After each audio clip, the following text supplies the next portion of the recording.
Space Marine captains are the most exemplary warriors that the Space Marines have to offer, unsurprisingly. They are some of the highest ranked members of any given chapter, and are looked to for support, leadership, and generally leading from the front, as you'd expect from a exemplary Space Marine. Hello everybody, my name is Spoons Rattling, and today we are covering the Captain, the standard datasheet that is available to everyone, so no chapter-specific things here. This is something anyone can use in their army. The Captain comes in at 80 points, so rather cheap. He moves 6 inches, he's toughness 4, he has a 3+ save, a 4+ invulnerable save, 5 wounds, leadership 6+, and OC 1. In terms of stats, it's nothing outstanding, but nothing bad either for the cost. And he does come with a whole suite of weapon options. He, of course, has the plasma pistol, which at standard is one attack that hits on 3s at 12-inch range, strength 7, AP 2, and damage 3. You can overcharge to gain hazardous, which gives you strength 8, AP 3, and damage 2. Very, very solid, though of course there is the risk of blowing himself up. Then the standard bolt pistol, which is sort of pointless to bring, is one attack that hits on 3s at 12-inch range, strength 4, AP 0, damage 1. If you're going to bring this, just swap it for the heavy bolt pistol, which is one attack that hits on 3s at 18-inch range, strength 4, AP 1, and damage 1. This is, again, pretty solid, just sort of something to blast off a couple guardsmen or something similar.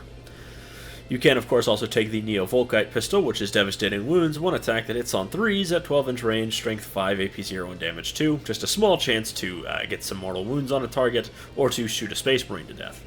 He comes standard with the Mastercrafted Bolter, but none of his melee weapon options get to bring it. It is going to be 2 attacks that hit on 3s at 24-inch range, strength 4, AP 1, and damage 2.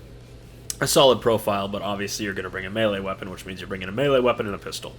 He comes standard, of course, with the close combat weapon, 6 attacks to hit on 2s, strength 4, AP 0, damage 1, fairly standard and not stand out in the slightest.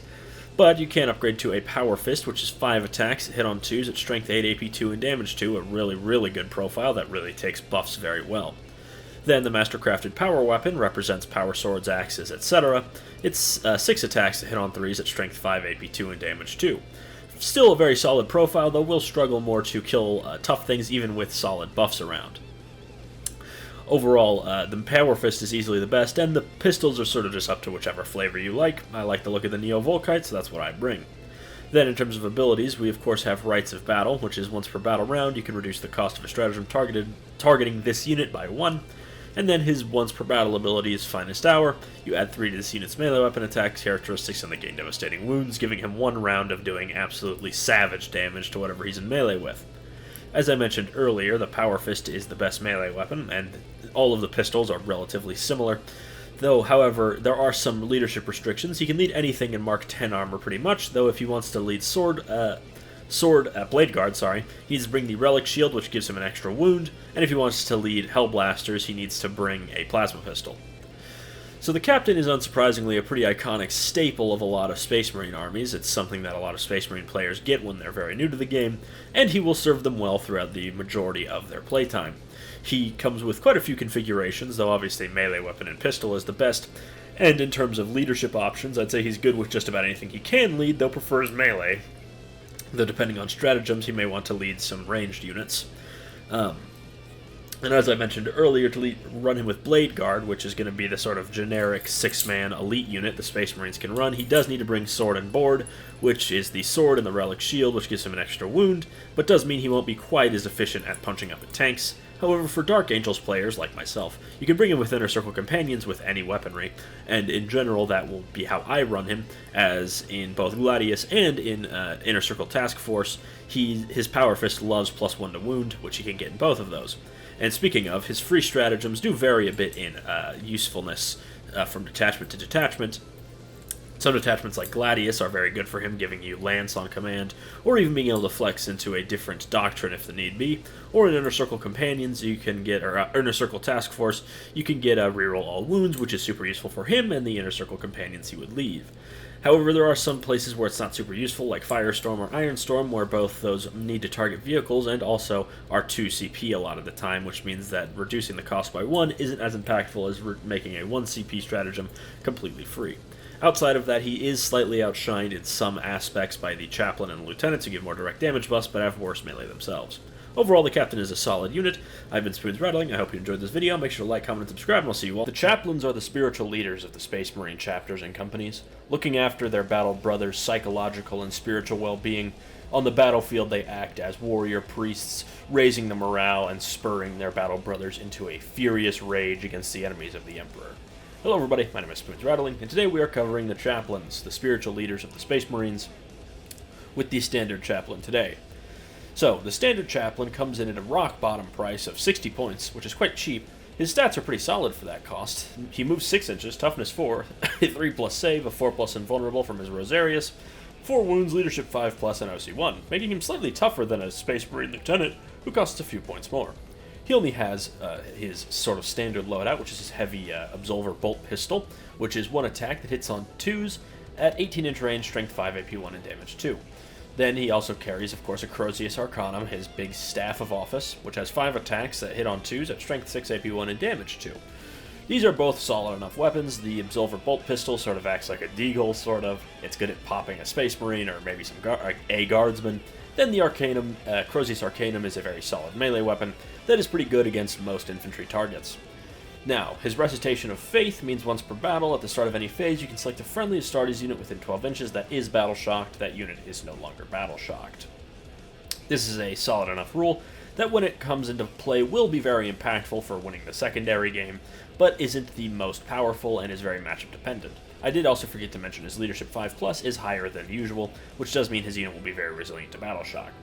Then his main buffing role, which you're getting for those 60 points, is very powerful. Litany of Hate means while this model leads a unit, each time that unit makes a melee attack, add 1 to the wound roll. +1 to wound is extremely powerful, and being able to get this on any of the Mark 10 squads is of course very useful, though this is only in melee, so while he can lead some ranged units, it's better to leave those to the other leaders.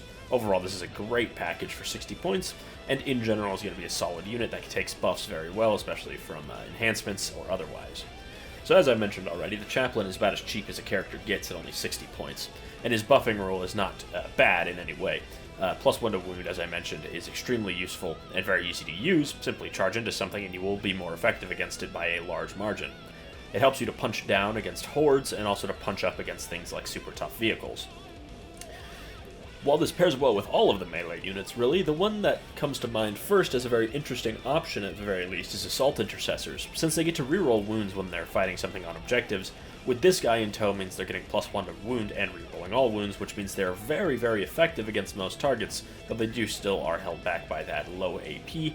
But in detachments like Gladius Strike Force, or Gladius Task Force rather, you can get +1 AP for just 1 CP. Though the Chaplain is never going to be bad in any of the other units. Things like Bladeguard Veterans really appreciate the +1 to wound, which also extends to Inner Circle Companions, so I think he's quite solid with both, though he may want a battlefield bust to get him there when he's leading them. Though he can lead things like Hellblasters and Stern Guard Veterans, I would recommend leaving that for Lieutenants or Captains, as they're much better for that sort of situation, as he gives no buffs to range, and they don't want to be in melee generally, and his melee isn't really much to add as a countercharge threat. Bring a Lieutenant in that way. As I mentioned, his leadership buff is minor, but it will be impactful when it happens, as it can be useful to flip an objective, or in general just to keep your units from losing objectives or not being able to use stratagems.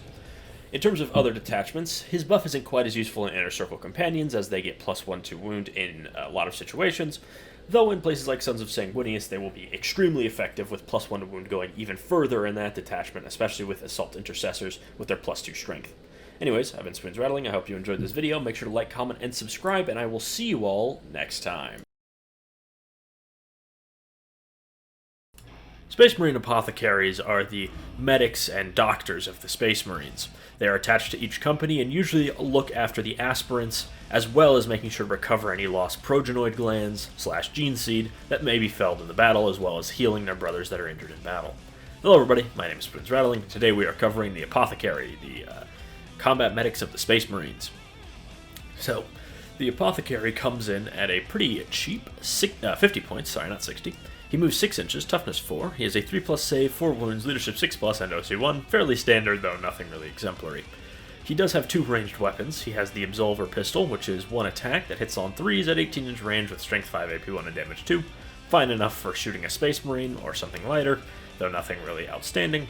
And then he also has his Reductor Pistol, which he uses to execute his battle brothers when they are beyond the point of saving, as well as extract their progenoid gland.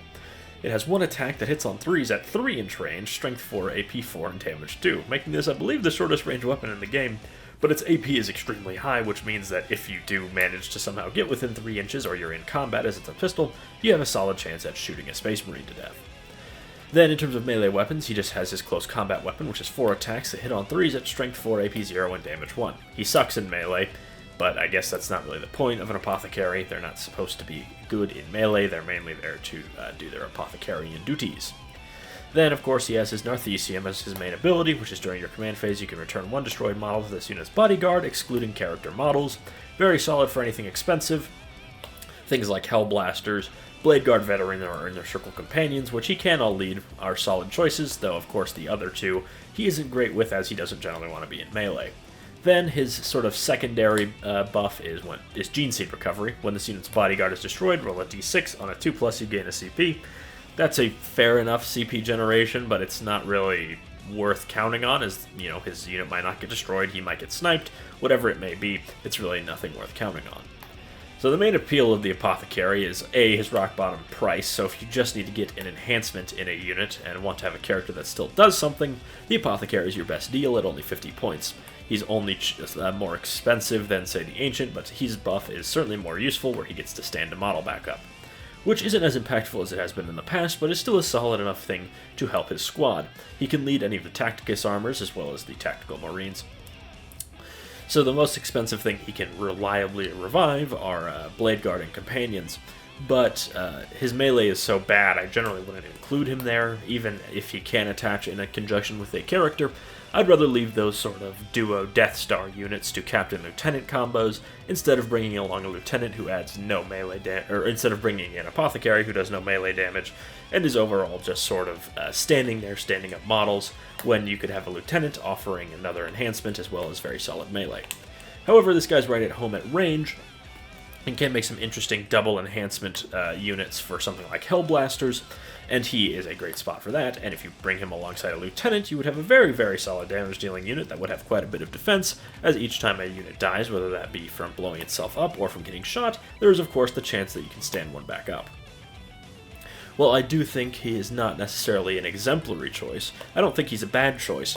While he's niche, he certainly fills a good role in the army when you need him, and is always useful for his rock bottom price tag if you just need an enhancement in an army and don't want to spend more on, say, a lieutenant or a captain, even if they may have slightly better toolkits in general. Overall, as I mentioned, he's a niche choice that still has his place. I've been Spoons Rattling. I hope you enjoyed this video. Make sure to like, comment, and subscribe, and I will see you all next time.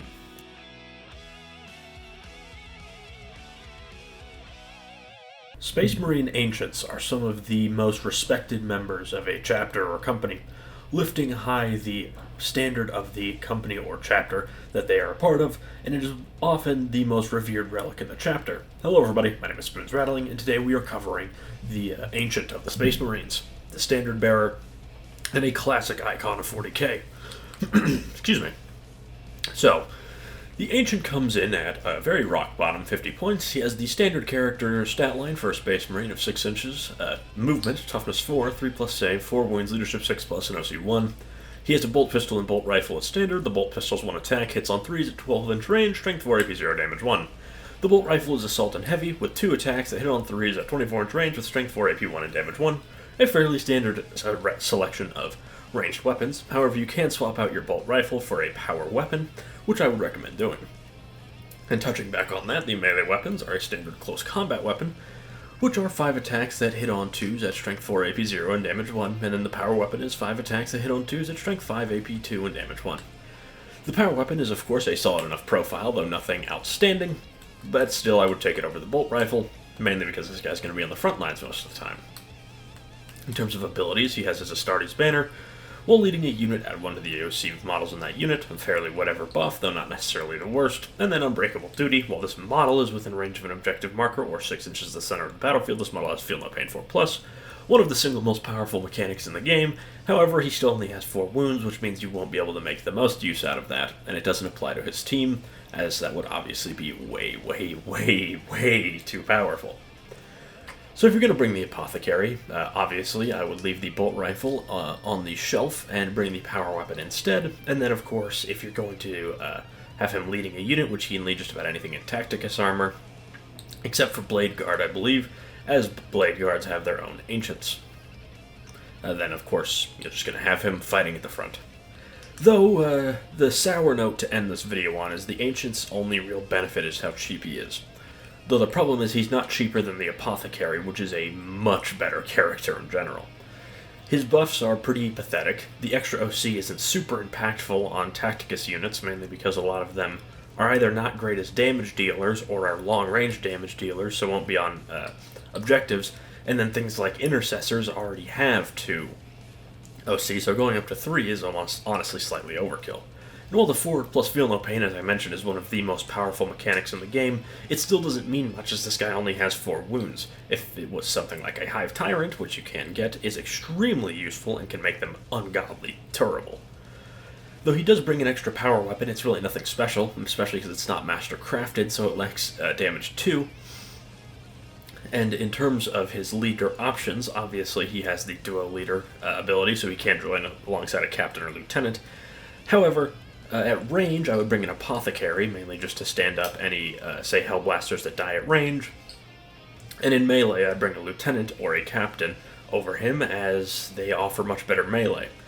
So really, the Ancient doesn't really have a place in the army. I'd say if you're going to buy this model, really the only reason I'd use it is to make your own company heroes unit, but even then the company's heroes have a much cooler looking Ancient than the standard Ancient anyways. Well, I've been Spoons Rattling. This has been a very negative video, but I hope you all enjoyed it. Make sure to like, comment, and subscribe, and I will see you all next time. This particular lieutenant, equipped with a combi weapon, is known to be a resolute survivor and a last surviving member of his group sent down to a planet to investigate. This is, of course, just the story behind the model itself, but you could use any lieutenant model you want, so long as they got a combi weapon. Hello everybody, my name is Spoons Rattling, and today we are covering the lieutenant with combi weapon datasheet for the Space Marines. So, the lieutenant with combi weapon comes in at 70 points for a relatively standard stat line of movement 6 inches, toughness 4, 3 plus save, 4 wounds, leadership 6 plus, and OC 1. Well, this is a little pricey for the stats you get. That's not necessarily all he has. In terms of ranged weapon, he of course has his combi weapon, which is Rapid Fire 1, Devastating Wounds, Anti-Infantry 4+, 1 attack that hits on 3s, at 24-inch range, Strength 4, AP 0, and Damage 1. A fairly weak profile, though I guess with Devastating Wounds there is the off chance you could chip a wound off of a tank with no way for them to save it.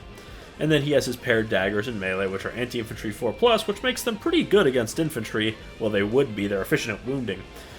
With Sustained Hits 1, it has 5 attacks that hit on 2s at Strength 4, AP 0, and Damage 1. This is mainly let down by its AP. Aside from that, it is quite good against units that rely on their toughness to keep themselves alive. Things like orcs or knobs will really not want to get hit by this. Then he has a few core abilities, being Infiltrators, Feel No Pain 5+, Lone Op, and Stealth, which means he can't be shot outside of 12 inches, and if you can't shoot at him, he has -1 to hit. Then he has a 5+ Feel No Pain, which is a very solid, nice little defensive buff. And then Infiltrators allows him to set up almost anywhere on the board, except outside 9 inches of the enemy deployment zone. Then his actual abilities are Priority Target. At the start of the first battle round, you select one objective. Each time a friendly Astartes unit targets an enemy on that objective, reroll a wound roll of 1. Then he has Evade and Survive. When an enemy unit ends a move within 9 inches of this model, once per turn this model can move 6 inches if it is not within engagement range. Then he also can't be your Warlord, just as a flavor rule, I suppose. This is actually pretty solid in terms of abilities. While his damage is fairly forgettable, it doesn't do too much, despite being very good at wounding all kinds of infantry. His damage is not really his main goal. The main goal is his lone operative, so he's really hard to shoot. He can't be shot at range. And then his evade and survive means that if someone gets close enough, he can just jump behind line of sight obscuring terrain, or just jump out of lone operative range. And then, of course, his buffing rule is quite good. It's technically an army-wide damage buff. If you mark an objective, and you mark the enemy unit on it for Oath of Moment, you have a really, really solid damage buff with rerolling all hits and rerolling ones to wound, which is always super useful no matter the weapon. He is pretty dang cheap at only 70 points, so really there's not too much that he needs to do aside from that. There is another combo you can do with him, surprisingly enough, despite the fact that he's sort of this lone wolf survivor type. If you pair him with one of the Primarchs, he can give them the bodyguard protection while being a lone operative himself, meaning they really can't shoot at your Primarch or their bodyguard at all, because they're very unlikely to be within 12 inches. This is, of course, just a sort of solid thing to do, and if you're bringing a Primarch, I'd say he's definitely worth the 70-point increase. Overall, his damage is low, but his buffs and abilities are very strong. I highly recommend bringing one if you need some sort of jack-of-all-trades objective grabber that can hang around the board. I've been Spoons Rattling. Hope you enjoyed this video. Make sure to like, comment, and subscribe. Ancients are highly respected members of their chapter, and Bladeguard Ancients are even higher so, as they very clearly have spent their time serving in the First Company, which is exclusive to veterans in most Codex Astartes chapters. Anyways, I'm Spoons Rattling, and today we are covering the Bladeguard Ancient, who is quite a sad story, so this is going to be quite a negative video. So, the Bladeguard Ancient comes in at 45 points, making him, I believe, the cheapest character of all the Space Marines, though there might be some Space Wolves that are a little cheaper. Though certainly in the core codex. He has 6 inches of movement, toughness 4, 3+ save, 4 wounds, leadership 6+, and OC 1, which is a very standard Space Marine stat line. And it is nothing to particularly write home about, and he does have a 4+ invulnerable save, of course. But again, as I mentioned, really nothing that you need to worry about. You're getting a good character stat-wise for your points. Now, where things really, really start to fall apart is the unfortunate facts of his weaponry. He has a heavy bolt pistol, which is pretty standard for everything that comes in Indomitus, and that heavy bolt pistol is one attack that hits on 3s at 18-inch range with strength 4, AP 1, and damage 1, which is a very standard profile for a pistol. It's pretty good at killing guardsmen. And things like that. And then in terms of melee weapons, where things really fall apart, despite being a Bladeguard Ancient, he lacks a blade to guard with. He only has a close combat weapon, which is 5 attacks that hit on 2s at strength 4, AP 0, and damage 1, and this is pretty much what kills this character. In terms of abilities, he of course has Leader, which is, he can lead Bladeguard, unsurprisingly, but we'll cover that in a moment. And then in terms of abilities, he has the standard Ancient Astartes Banner, which is add 1 to the OC characteristics of models in this unit while leading a unit. And then he of course has Deeds of Heroism, which is sort of his unique ability, which is once per battle. You can activate this, and then you gain +1 attack on every model's melee weapons, which is a very solid buff, honestly. For 45 points, that's a really good buff. But, as I mentioned earlier, he's let down by the fact that he has a really bad melee weapon. He barely hits harder than, say, an Intercessor, which is really not good, especially for 45 points, even though he is decently tough for the cost. Overall, that's the worst part about this guy, is his buff is restricted to melee, and he has no melee weapon. And as I mentioned, he can only lead the Bladeguard, which I have no problem with, but the problem is, while the Bladeguard appreciate those extra attacks, this guy adds nothing else to this team, and that sort of comes to a problem where this guy, say he's just leading a unit of 6 Bladeguard, he's essentially just adding 6 blade attacks, which is not bad, but for just a little bit more you could get a Lieutenant who has pretty much the same thing, but with more melee, and even more so in terms of a Captain. If this guy just had a power sword, even a chain sword, something like just as simple as that, he would be 1,000,001 times better because he needs to be in melee, and he only can lead melee units, and his buff only applies in melee, as I mentioned already. This guy is just so close to being good. Honestly, in the next balanced data slate, they should just say, this guy's equipped with a mastercrafted power sword, and I'm certain this guy would shoot up. Like, I think he would be 15 times better with just that upgrade. Because then he would bring some actual muscle to the squad instead of just increasing the muscle of everybody else. Well, this guy can have the double leader skill, as most Ancients and similar characters have, where you can join alongside a Lieutenant or a Captain. Honestly, I don't ever see a reason to bring this guy over. If you're going for double characters, I would go Captain and Lieutenant, not Captain or Lieutenant and this guy. Because while this guy's buff is useful, it's the only thing he brings to the table, and he's 45 points. But we'll get back to that in a minute. We're going to quickly cover the core detachments, which, unsurprisingly, is sort of the same tone as the rest of the video, very negative. In terms of Gladius, I mean, Gladius, every unit is good in Gladius. He's fine there, as he'll ever be. Anvil, he has no shooting, can't buff shooting units. and doesn't really have any other benefits in terms of enhancements, so he really does nothing, and the detachment does nothing for him. In terms of Ironstorm, it's a vehicle detachment, obviously, which doesn't mean you don't want infantry, but it doesn't really aid to have a slow infantry character that adds nothing to the melee unit he's leading, and certainly not if you're running like a transport of sorts to get his Bladeguard to the front line. Is very, very pointless with this guy, again, because he has no melee weapon of his own, which means you're really wasting a lot of points. In terms of Firestorm, it's kind of the same story as everything else. He's so weak-fisted in his own ways that the detachment doesn't really matter. In terms of Stormlance, speed is always good, especially for Bladeguard. They're naturally slow, and if you don't want to bring a transport for them, this is probably your best bet in terms of detachment, depending on the rest of your army, of course. But that's more so speaking on how Bladeguard appreciated than what this guy gets from it, which is pretty much nothing. Then in Vanguard, if you really are strapped for cash, or points, I suppose, and you want to infiltrate Bladeguard veterans, he's the cheapest one to do it. However, I still would not do that because there's better units to infiltrate and also better characters to lead Bladeguard that could do the same thing. And then in First Company, he's right at home because the First Company detachment sucks, and so does this guy. So, like detachment, like unit, as I wrote there. So in terms of standouts, in terms of chapter detachments, he has the Deathwing keyword, useless, Bladeguard already have it. I guess he's a little better in Sons of Sanguinius or the Liberator Task Force. +2 strength makes his melee good at killing guardsmen, I guess. But that's kind of the end of that story. And as I mentioned when we were covering his stats, I think this guy is almost there. Like, he's just like inches from the finish line of going from completely limp-fisted to a really good unit. Because if this guy had a power sword, like all of his Bladeguard compatriots, he would be able to actually aid in the fight in a way that's really impactful. And he would love his own buff. He would overall increase the power of the unit. He would be like pretty much as fighty as a Space Marine Lieutenant, which him with a captain. You could have your captain at 10 attacks, which obviously is really nasty.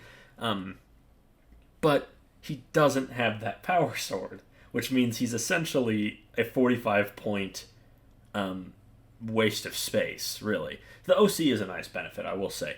But without that damage himself, he's just kind of a waste of points when you could almost get a lieutenant who adds a similar amount of attacks at a similar quality. And also, 45 points, I mean, it's not exactly covering it, but that's getting you a good amount of the way there to like something like an Impulsor. That's not that far off, which is really useful for Bladeguard. They love Impulsors. They want to jump out of them all the time. But this guy is almost the cost of that and does not add anywhere near as much utility.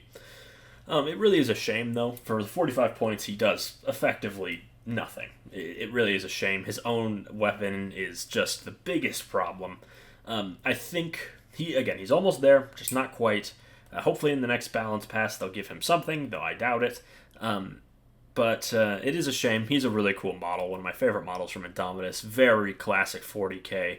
And I would love to use him on the tabletop, but there's just not much reason to. Ancients as a whole aren't very good, and this guy certainly does not break the mold. Anyways, I've been Spoons Rattling. I hope you enjoyed this video. Make sure to like, comment, and subscribe, and I'll see you all next time.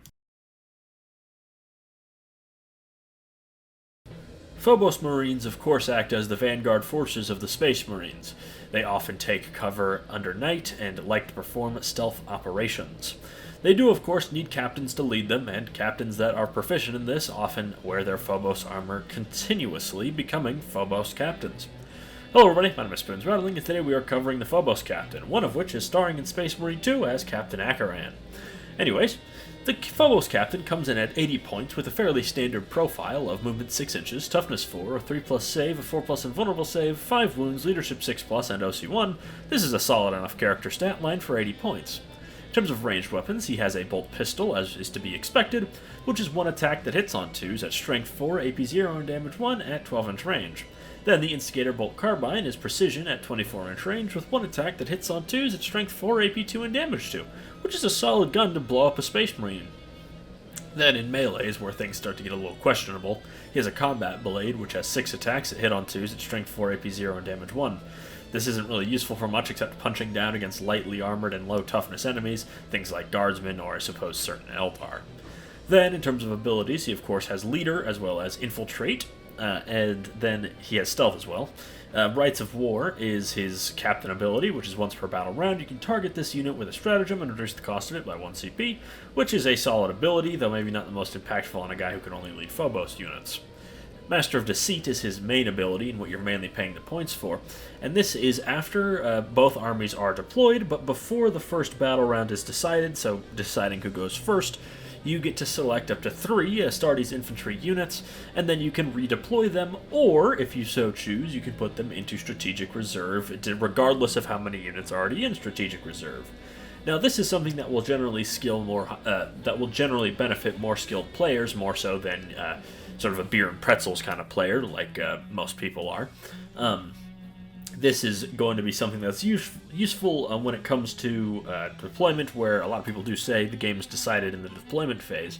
And this, of course, allows you to play more games in that area. It can be used to bait things, it can be used to chase after something that thought it might be safe, or otherwise. This is in general a very strong ability, and for only 80 points, it's really not too bad of a price to pay to include it in your army. Now, he is a leader character, so he generally will want a bodyguard, though I don't think he really needs one, as he's mainly here just for his redeploy. In terms of an eliminator squad, they're always solid, as they can move quite quickly, and also offer some sniper fire, which this guy also adds a little bit to with his precision bolt, infiltrator, his bolt carbine. I can't remember the first name of it. Then Incursors, he doesn't have much value with, because Incursors rely on their scout move, and he has no scouts, so he's kind of a dead option there. And then again with Reavers, this guy doesn't have Deep Strike, which means he's getting rid of the Reaver's only positive attribute. Don't run this guy with Reavers. And then, weirdly enough, I think Scouts might actually be his best option as a leader unit. They're the cheapest unit he can lead. They have, the keywords necessary to work with this guy. He's not really holding them back. And if you want to buy in the infiltrator, or the redeploy, and you want to keep this guy somewhat safe on a backfield, 65 points for some pretty tough bodies is really hard to go wrong with. So including this guy with some Scouts isn't really going to hurt your points cost, or your army, as this will help open up some extra opportunities for deployment. Though, as I mentioned earlier, if you just want this guy to cower behind a building all game that can maybe do some secondaries like deploying teleport homers or similar, I don't think that's a bad option, as you're mainly just buying him for his redeploys, but that does have its restrictions, as we'll cover in the best use section. Before we cover that, though, we are going to cover the various detachments available to the core Space Marines. Gladius is, I've said this song and dance a million times, it's take all comers. Devastator Doctrine, is always good, as you always generally want him to be on the move, and him being able to use free runaway is good, as his unit will usually be quite fragile. And then in terms of Anvil, there is at least something to be said here with infiltrators. They have a battle drill recall, which gives you 5+ sustained hits if you stand still, and you'd be at +1 to wound, which would make them actually a pretty nasty sniping threat, and you could do it for free. Though that may be a slightly more niche use, maybe not something to build around, but if the opportunity presents itself, these guys could blow up a character pretty efficiently, especially one that's toughness 4 or lower. And then in terms of Firestorm, Assault always pairs well with, fast-moving utility options. And Eliminators specifically, they appreciate being able to move and get better positions, along with their free move after they shoot. In terms of Stormlance, more speed is generally a good thing, however, it doesn't pair super well with this guy, but it could be useful if you're running some foot-slogging infantry units, something like, say, Terminators or Bladeguard veterans, and you place them in a situation where you want to bait something out, and then you want to redeploy them somewhere else. It's also faster for them to get to melee, while also maybe keeping them a little bit more safe, though there's nothing specifically there for him that is super useful, as he's not a melee beast or anything. In Vanguard, I don't think he's outstanding or anything, but he's about as solid there as he can be. And you could give him the Ghostweave Cloak if you don't want to buy him a unit to lead, as that keeps him safe and would allow him to camp in the backfield, and would also keep the redeploys pretty cheap. And then the First Company Task Force, there's not much of a reason to bring this guy.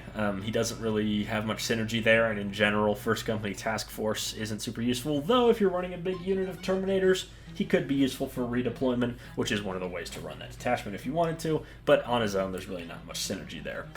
So as we've obviously been talking about, the main thing you're buying with this, guys, is the redeploys. Just running him on his own, I think, is fine. Only 80 points really isn't super expensive for the ability to play games and deployment, which is always super useful, though it is army specific. Part of like what I mentioned with the Iron Storm, it's not super useful with Iron Storm because they're vehicles, you can't redeploy them, and they're usually not going to be going for big infantry death units. But if you are running infantry units that might have to foot slog, this guy's honestly a pretty solid choice. For example, you place them in a position so your enemy, who's saying, let's just say guard, places their Lehman Russ Executioner right in their line of fire, so obviously they would get lit up immediately. This guy can put them in a place where their flank is maybe unguarded, or something along those lines. It is a common saying that the game is won in deployment before the game even begins. And this guy lets you play games in that deployment phase. And honestly, I think his main weakness is that he's a leader unit. So he generally does want to lead someone just to keep him safe, as while his stats aren't bad for a character, he generally wants someone to keep him safe. But as I mentioned, I don't think any of his squads synergize super well. If you want him to be leading something, just bring scouts. Dead simple. I think that infiltrators are much better with the librarian, and honestly the same with the eliminators. And Reavers are 100% better with the lieutenants, and then incursors don't pair really well with any of them because I don't think any of them have scouts. But this guy is nice insurance and allows you to, as I mentioned, bait deployment for things that would chew up your infantry very quickly. It's something Space Marines often faces. Their Space Marines are tough, but not to the certain weapons. So if you can bait those weapons, like a giant plasma cannon or auto cannon, to deploy on one side of the board, and then you just scoop up your dangerous infantry and plop them down elsewhere, that is a valuable thing. Anyways, I've been Spoons Rattling. I hope you enjoyed this video. Make sure to like, comment, and subscribe, and I will see you all next time. Space Marine chaplains are the priests and guides of the Space Marines, often watching them from the time they're an applicant to a fully fledged battle brother. On the battlefield, they lead their brothers to battle, firing them up with inspiring chants and recitations of their chapter's histories and great deeds.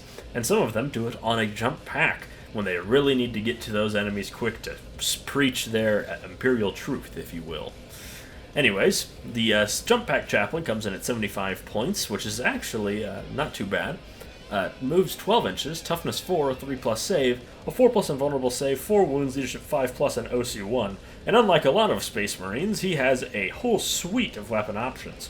He has his bolt pistol, which is one attack that hits on 3s at 12-inch range with strength 4, AP 0, and damage 1. But who cares about that when you can swap it out for any of the following? A bolt gun is 2 attacks that hit on 3s at 24-inch range with strength 4, AP 0, and damage 1. Also pretty weak, so don't bother with it. Same with the combi weapon, which has anti-infantry and dev wounds, rapid fire 1, but it's less accurate at strength 4, AP 0, damage 1 at 24-inch range.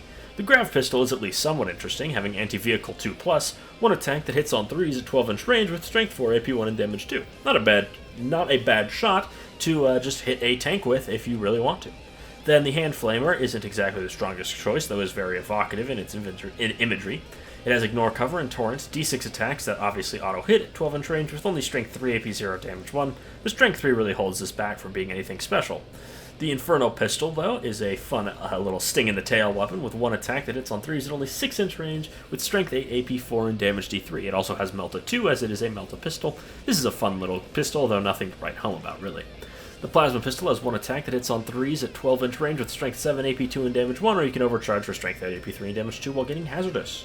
Then the Storm Bolter has Rapid Fire 2, 2 attacks that hit on 3s at 24-inch range with Strength 4, AP 0, and damage 1.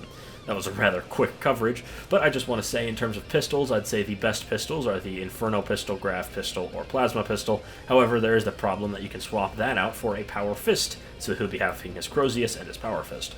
The Power Fist is 4 attacks that hit on 2s, Strength 8, AP 2, and damage 2, a very solid melee weapon. And the Crozius Arcanum is better against sort of medium to light infantry with 5 attacks that hit on 2s, Strength 8, AP 1, and damage 2. He has the Litany of Hate, which is +1 to wound, and when he charges in, you roll a d6, and on a 4 to 5, the enemy suffers d3 mortal wounds, and on a 6, they suffer 3. Then in terms of leader options, he of course has the Jump Intercessors, or as his main unit. They combo, unsurprisingly, very well. Obviously, the Jump Intercessors are very fast, and their special rule allows them to do even more mortal wounds, so when they charge in, they're going to average 4 to 5 mortal wounds on any target, which is very solid to help finish something off or just soften up a tank.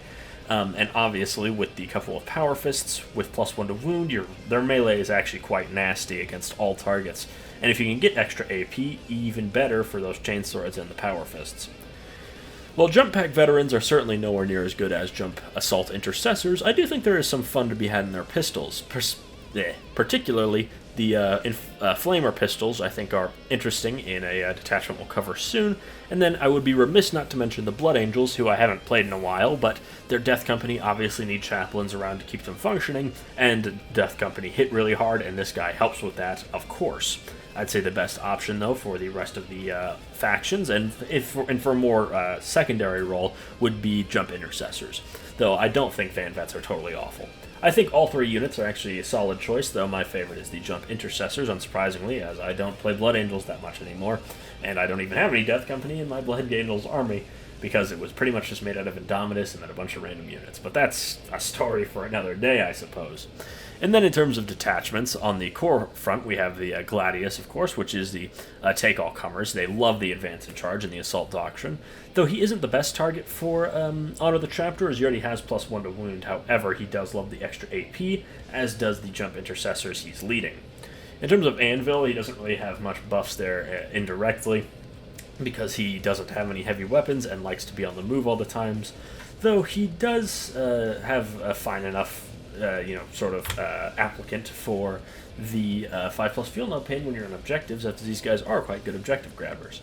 Then in Firestorm, he quite likes the War-Tempered Artifice, as that gives him +3 strength on his melee weapons, which is good on both the Crozius and the Power Fist. I forgot to mention in Gladius, this guy quite likes Honor Vehement for 6 attacks and a Strength 10 Power Fist. And then, swooping back around to Firestorm, there is something interesting you could do with Van Vets, where if you deep strike them and they all have hand flamers, that's 6 hand flamers, which isn't too bad for the Vulcan Histon plus Mortal Wound Bomb with devastating wounds in that detachment. If at the very least not competitive, but it is cool. In terms of Stormlance, more speed is always good. These guys are fast, and going faster is better, and this obviously just helps them get around the board faster and lets them get to combat easier.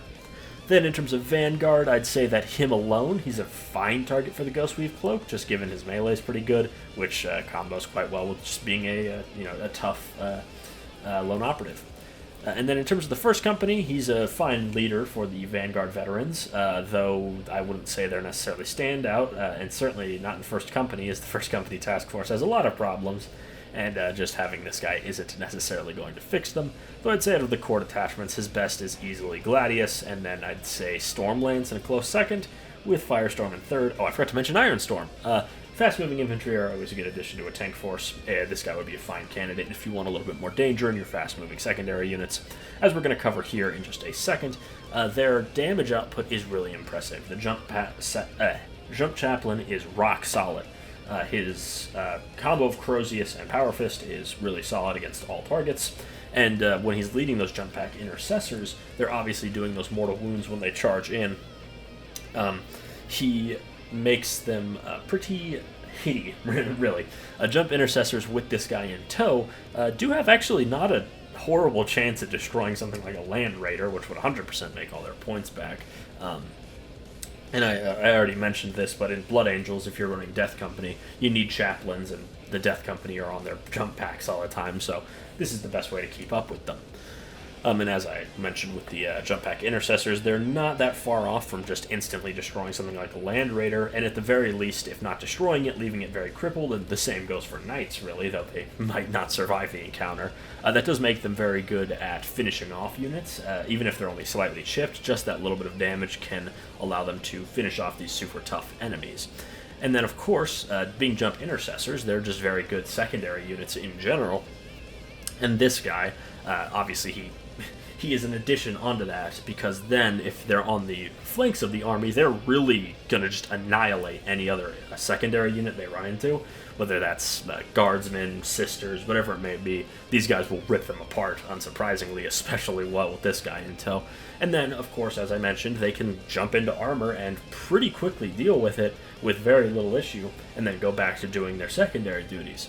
And as I mentioned, I don't think it's super competitive, but there is certainly some fun theory crafting to be had with this guy, and a team of Vanguard veterans with some sort of fun pistols. Anyways, I've been Spoons Rattling. I hope you enjoyed this video. Make sure to like, comment, and subscribe, and I will see you all next time.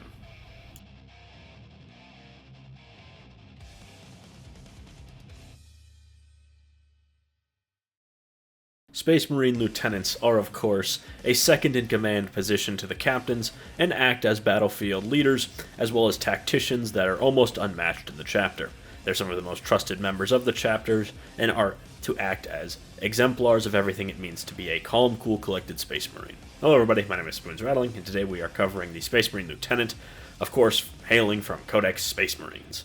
So, the Space Marine Lieutenant comes in at 65 points, which is rather cheap for a character, and his stats are pretty solid for that cost, at 6 inches of movement, toughness 4, a 3+ save, 4+ wounds, leadership 6+, and OC 1. He doesn't have an invulnerable save, which is his main problem, and while he's certainly not tough, his weapons are very solid.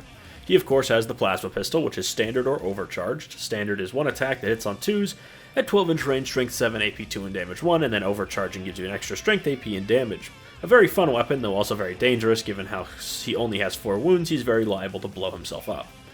Then the bolt pistol is just one attack, hits on 2s at 12-inch range, strength 4, AP 0, damage 1, and the heavy bolt pistol has 18-inch range and an extra AP over that normal bolt pistol version. Then he can take a Neo-Volkite pistol if he brings the power weapon and Storm Shield.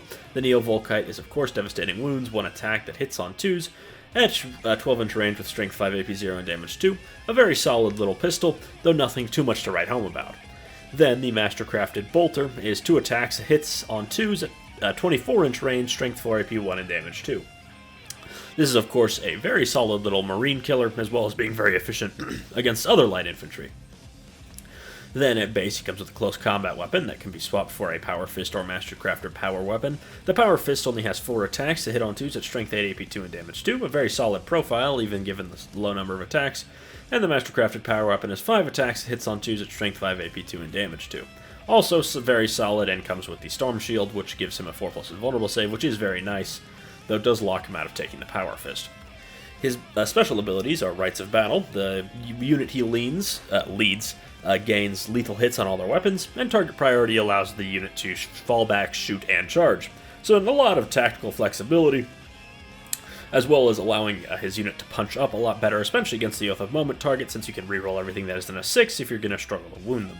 This pairs very well with both melee and at range, and is one of the most solid damage boosts you can get, and at this price point it really can't be beat, though of course that's not to say he doesn't have some competition, it's just saying that the Lieutenant on his own is very solid. In terms of loadout, I'd either go for the Volkite pistol, sword, and shield, or I would go for a Power Fist and Bolter, as he can take both of those, which would lead to a nice little well-rounded unit. I do want to note that, unlike the Captain, he doesn't need to use a specific loadout to lead any specific units, so you can go crazy and include a Power Fist in your Bladeguard veterans if you wanted to, which I don't think is actually that bad of an idea, and would certainly be an interesting option despite the fact that he lacks the Storm Shield, which does suck as he loses his invulnerable save. So, as I mentioned, Lieutenant is very classic. You know, he's been around for a long time, and his new customizable kit, well, I say new, I believe it came out 2 years ago now, or almost 2 years ago now, is very useful for having, again, either the Power Fist and Bolter combo, which I think is a really solid, well-rounded character, or if you have the old Indominus Lieutenant, like me, he's also very solid, the invulnerable save is very useful, and even the Mastercrafted Power Weapon is still very solid with his lethal hits. I'd say comparing him to a Captain, it is nice that he doesn't have any loadout restrictions, and he can actually lead units alongside a Captain or Chapter Master, though if you're going to run a big death unit like that, I'd highly recommend bringing a transport for them, as you certainly wouldn't want that high investment unit getting shot down, but there would be a lot of power in that unit. Comparing the two, though, there is certainly something to be said about playstyle. I think both are very viable options, however it depends on your detachment, if the stratagems are good, and what you plan to do with them. If you plan on just having them being a solo operating unit where they're just going to be fighting things, I would bring the Lieutenant over the Captain, as the Lieutenant is always giving that damage buff, where the Captain is more useful for strats. And if you're going to be relying on stratagems, like per se in Gladius Strike Force, I would bring the Captain. Though the Lieutenant does have the benefit of, I'd say, being a much better leader for ranged units, like things like Hellblasters, because then they get lethal hits, which helps them punch up against things they're slightly weaker against. Though he is, of course, very solid with Inner Circle or Bladeguard, as they also love the lethal hits. It really isn't a bad option for him to leave. But as I mentioned, it depends heavily on the playstyle. If your playstyle revolves on just the raw stats, bring a lieutenant. If you are planning to use stratagems a lot, make sure to bring a captain, because his free stratagems, or discounted stratagems I should say, are very... Phobos librarians are unsurprisingly librarians that wear Phobos armor, specializing in vanguard tactics and often using magic more so to hide themselves and their troops, more so than using them to explode the brains of their enemies. They also have probably the single coolest librarian model in my opinion. Hello everybody, my name is Spoons Rattling, and today we are covering the Phobos librarian of the Space Marines. So, the Phobos Librarian is, of course, a character unit for the Space Marines. He comes in at 70 points with a fairly standard stat line of movement 6 inches, toughness 4, a 3+ save, 4 wounds, leadership 6+, and OC 1. This is a standard enough profile, and for 70 points, it's nothing standout. In terms of ranged weapons, he has his bolt pistol and his smite. His bolt pistol is one attack that hits on 3s at 12-inch range with strength 4, AP 0, and damage 1. Fairly whatever, though I guess useful enough when you're in combat. Then he has Smite, of course, which is a psychic attack. That's D6 attacks that hit on 3s at 24-inch range, strength 5, AP 1, and damage D3. Very good at killing Space Marines. And he can overcharge that to make it the focused version, which gives it devastating wounds, but also hazardous, which it then gains strength 6, AP 2, and damage D3. A solid enough upgrade, especially against things where you'll get an extra +1 to wound, like, say, Terminators, or Gravis, or even Guardsmen to an extent, as you'll be winning them on 2s instead of 3s. Then he, of course, has the standard force weapon that the Psychers have, which is a psychic weapon. 4 attacks to hit on 3s at strength 6, AP 1, and damage D3. Nothing standout, though, good at killing medium to light infantry. He, of course, has infiltrators, like all the Phobos Marines do. Then his main ability is the Shrouding Magic. While leading a unit, this unit cannot be selected as the target of a ranged attack outside of 12 inches, and they gain the Stealth ability. This is super useful, not only because it means they have lone operative, but also if someone does get in range of them, they have -1 to hit, which makes them much, more durability is always a good thing, especially on standard Marine bodies. Then he also has a Psychic Hood. While this model is leading a unit, they have a 4+ field up painting and psychic attacks, fairly niche but powerful when it comes up, though these guys won't have to deal with too much damage unless they are way out of position, which should be pretty hard to do. So the Phobos Librarian, I'd say, is actually a lot better than the standard Librarian, as while the Librarian gives them a 4+ invulnerable save, this guy just means they flat out can't be shot from most of the board's positions. Whether they're lurking in the backfield or on the flanks of the army in general, they'll always have a good amount of protection. And even if things do get in close, they of course have that last-ditch stealth to rely on. In terms of who to lead, I'd say infiltrators are the most standard if they're sitting in the backfield, as that will deny deep strike, meaning they are practically unkillable unless they can get into your deployment zone. And even if they do, it'll often be quite a depleted unit, which is the kind of unit that these guys are good at taking down. Though if you want to use them for utility, I'd actually recommend eliminators, as eliminators allow them to double move, which means they'll be moving at 12 inches a turn, and if they can get assault, like in Gladius Strike Force, they can, of course, move even faster than that. While these are rather pricey units at 170 points about for both of them, they're super, super valuable for the objective game, and in that way I think they do have a solid niche in the army. While not every army is going to take them in the right hands, these guys can be a real thorn in the side of the enemy, taking out units that are below their weight class, but still with no retaliation available. It can be rather frustrating. Overall, I'd say that this guy is a very solid choice if you want to have a very secure home field objective, or if you just want someone roaming the mid-board that will often be unable to be shot and can really just pick its fights and punch down. I've been Spoons Rattling. I hope you enjoyed this video. Make sure to like, comment, and subscribe. Librarians are psychically charged Space Marines, entrusted with keeping the lore and history of the chapter intact in their librarians. They are also battlefield wizards, and also some of the captain's most trusted advisors, especially to the chapter master in the case of a chief librarian, an extremely rare psychic warrior. Hello everybody, my name is Spoons Rattling, and today we are covering the librarians of the Space Marines. So, the librarian is of course a character model for the Space Marines who comes in at 65 points. He has the standard Space Marine character profile of movement 6 inches, toughness 4, 3+ save, 4 wounds, leadership 6+, and OC 1. Which is fairly standard, though not a standout for this cost. He has 2 ranged weapons, Bolt Pistol and Smite. The Bolt Pistol is just 1 attack, hits on 3s at 12-inch range, strength 4, AP 0, and damage 1. And then Smite has 2 profiles, focused and unfocused, I suppose. Smite has d6 attacks that hit on 3s at 24-inch range, strength 5, AP 1, and damage d3. Fairly standard anti-marine profile. And then if you focus it, it gains devastating wounds and hazards, making it more general purpose, though of course more threatening to this marine himself. And then, of course, it gains an extra strength and AP. Then he has a force weapon, which is 4 attacks to hit on 3s at strength 6, AP1, and damage D3, which is a fine profile that was kind of let down by its low AP. Then, in terms of abilities, he has 2, of course. He has his Psychic Hood. When leading a unit, they have a 4+ feel no pain against psychic attacks. Fairly niche, but when it comes into play, it will be very impactful, so if Psychers are a huge problem for you, this guy is, of course, a fair enough option. And then Mental Fortress, while this model is leading a unit, models in that unit have a 4+ invulnerable save. This is a solid enough defense boost, though he can only give it to the Tacticus Armored Marines, which does limit its use a little bit, as the ones he'd want to guard the most already have invulnerable saves, and the ones he can give it to aside from that are often a little too expensive for it to be a huge durability boost. Overall, his shooting is quite solid against Space Marines, and his melee weapon is fine enough against most kinds of light to medium infantry, though will struggle against tougher things. As I mentioned, the Librarian is mainly focused on durability, given his Feel No Pain and invulnerable save ability. However, I don't think he's necessarily exemplary in that route. He doesn't do anything standout, as I mentioned. Things like Bladeguard veterans already have an invulnerable save, and even something like Inner Circle Companions get a durability buff from having a character attached, which isn't exactly the greatest when it comes to competition. He also lacks a double leader rule, which makes sense given the Librarian's place in the chapter, but it would have been a nice touch, just so he wouldn't be sort of ham-fisted due to his lack of a damage buff. And also the fact that, again, if you bring this guy, you can only bring the one character in the unit. He is decently cheap, but he isn't cheaper than a lieutenant, who I'd say is significantly better. Comparing him to those main big three, I'd say the chaplain, captain, and lieutenant all offer much more direct damage buffs, as well as having much better stats themselves. While this guy could function at range, again, I think the lieutenant outclasses him there as well, as his ranged buff is nothing. He just gives him durability, and the things he'd want to give it to, like Hell Blasters, even with a 4+ invulnerable save, aren't really durable, and would get more value from Apothecary standing a model back up every turn. Which means this guy, again, sort of isn't bad. I wouldn't say he's like outright bad, but he lacks a place in the army. Anyways, I've been Spoons Rattling. I hope you enjoyed this video. Make sure to like, comment, and subscribe, and I will see you all next time.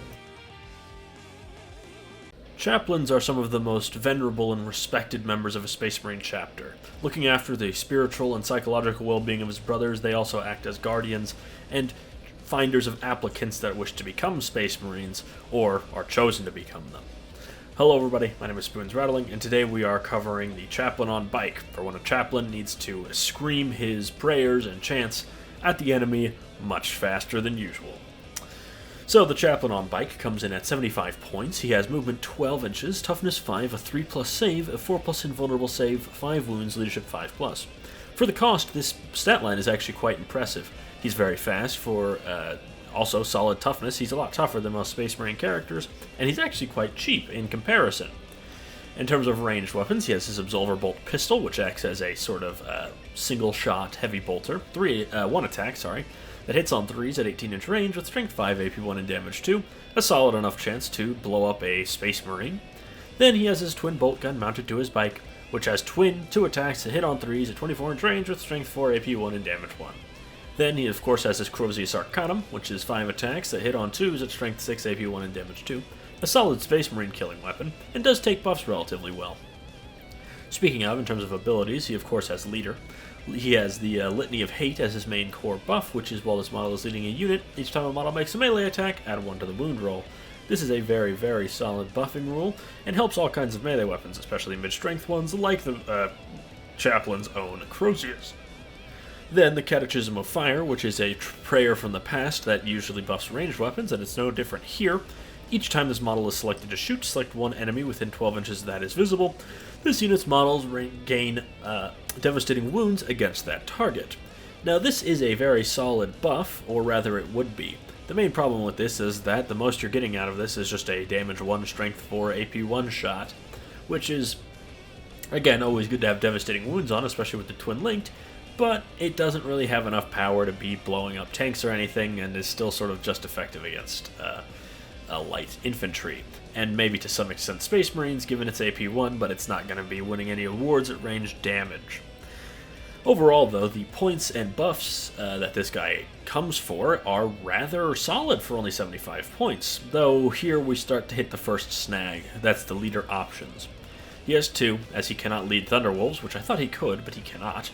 Outriders. The Outriders work fine as secondary sort of, Outrider units, but their damage is restricted to light infantry, and even with buffs isn't going to do much else against anything else just because it's bolters and chainswords, which are good with certain buffs, but not just +1 to wound, which won't help with their sort of mediocre AP, and also inability to wound super tough things.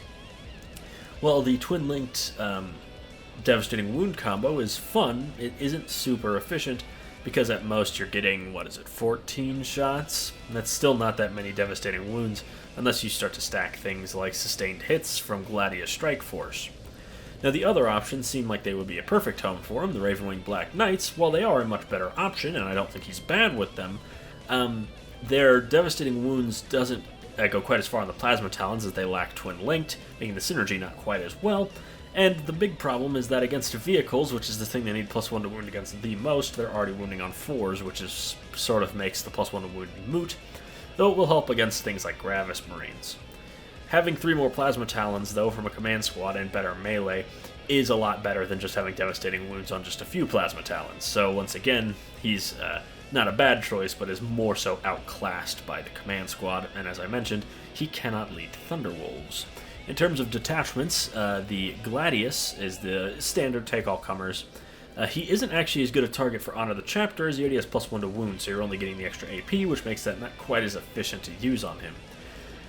The Anvil Siege Force kind of has the problem of where this guy likes to move, where this is quite a stationary army, and in general, he doesn't have much synergy there, though the Feel No Pain objective enhancement isn't bad. Given his speed, he can grab some far-flung objectives, and having Feel No Pains is not bad. Iron Storm, there's pretty much nothing for him there, but if you want an Outrider unit to be buffed, I guess he's a fine choice, though I would just buy more Outriders instead. And then Firestorm, the core buff is solid on his bolt guns and also does help Plasma Talons if you're running with Black Knights, but aside from that, not much there either. In terms of Stormlance, this is unsurprisingly where he's at his best. He really enjoys the +2 strength and AP, but unfortunately, just like with the Black Knights, this buff is considerably better on a command squad or on, say, a Wolfguard battle leader for the Space Wolves. I'm not super familiar with their rules. However, I know that their Thunderwolf Cavalry are nothing to sneeze at. Vanguard is sort of the similar story where there's not too much synergy, though he is a fine target for the Ghostweave Cloak, just because he's fast-moving and relatively tough. That's a good combo to have for a lone operative. And then, unsurprisingly, the First Company Task Force, which is all about veterans, does not have anything for the Chaplain on Bike because it doesn't affect Outriders, obviously, and it doesn't affect Ravenwing Black Knights, which means that he doesn't have any sort of buffs he can have in First Company that are really worth anything. And I mean, First Company has a lot of issues, and I wouldn't really bring this guy in that detachment because he not only does not interact with the core rules, he doesn't do much else aside from that. So overall, he's probably at his best in Stormlance, or maybe Firestorm. So the problem with the Chaplain isn't himself, it's more the units he can lead. As I mentioned, he can't lead Thunderwolves, which is where he would undeniably be at his best, as the Thunderwolves would love +1 to wound, with their mid-strength weapons that lack any anti-keywords. As I mentioned, the Black Knights have those anti-keywords, which means against the toughest stuff in the game, where this +1 to wound really should come into its own, it doesn't really do that much, as they're wounding them on 4s anyways. And with Outriders, his +1 to wound doesn't go quite as far, mainly because it's only strength 4, so you're still going to be not super efficient at wounding things, and also the low AP doesn't really help.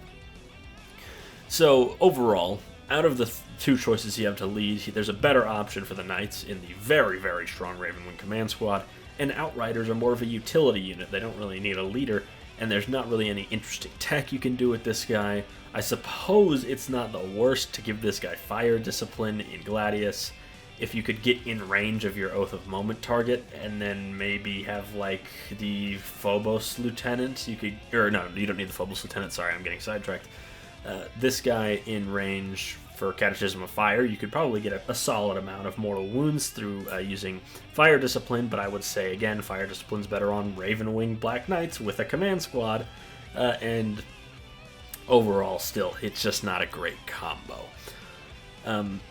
Really what I'm looking forward to is either some sort of veteran bike unit, maybe something more akin to Chaos Bikers, but obviously they're Chaos and not Loyalist. Maybe when the so many birds, so many animal names. Maybe when the Space Wolves get their refresh, the Chaplain on bike will get a second lease on life in this edition, where he might be able to join Thunderwolves if GW is feeling generous.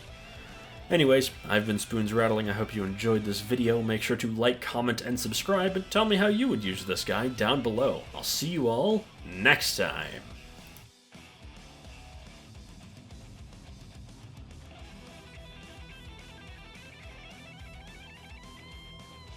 Terminators are spiritual advisors to Space Marines, but beyond that, they take to the battlefield chanting liturgies and recitations of faith and fury to spur their battle brothers into a righteous rage against the enemies of the Imperium.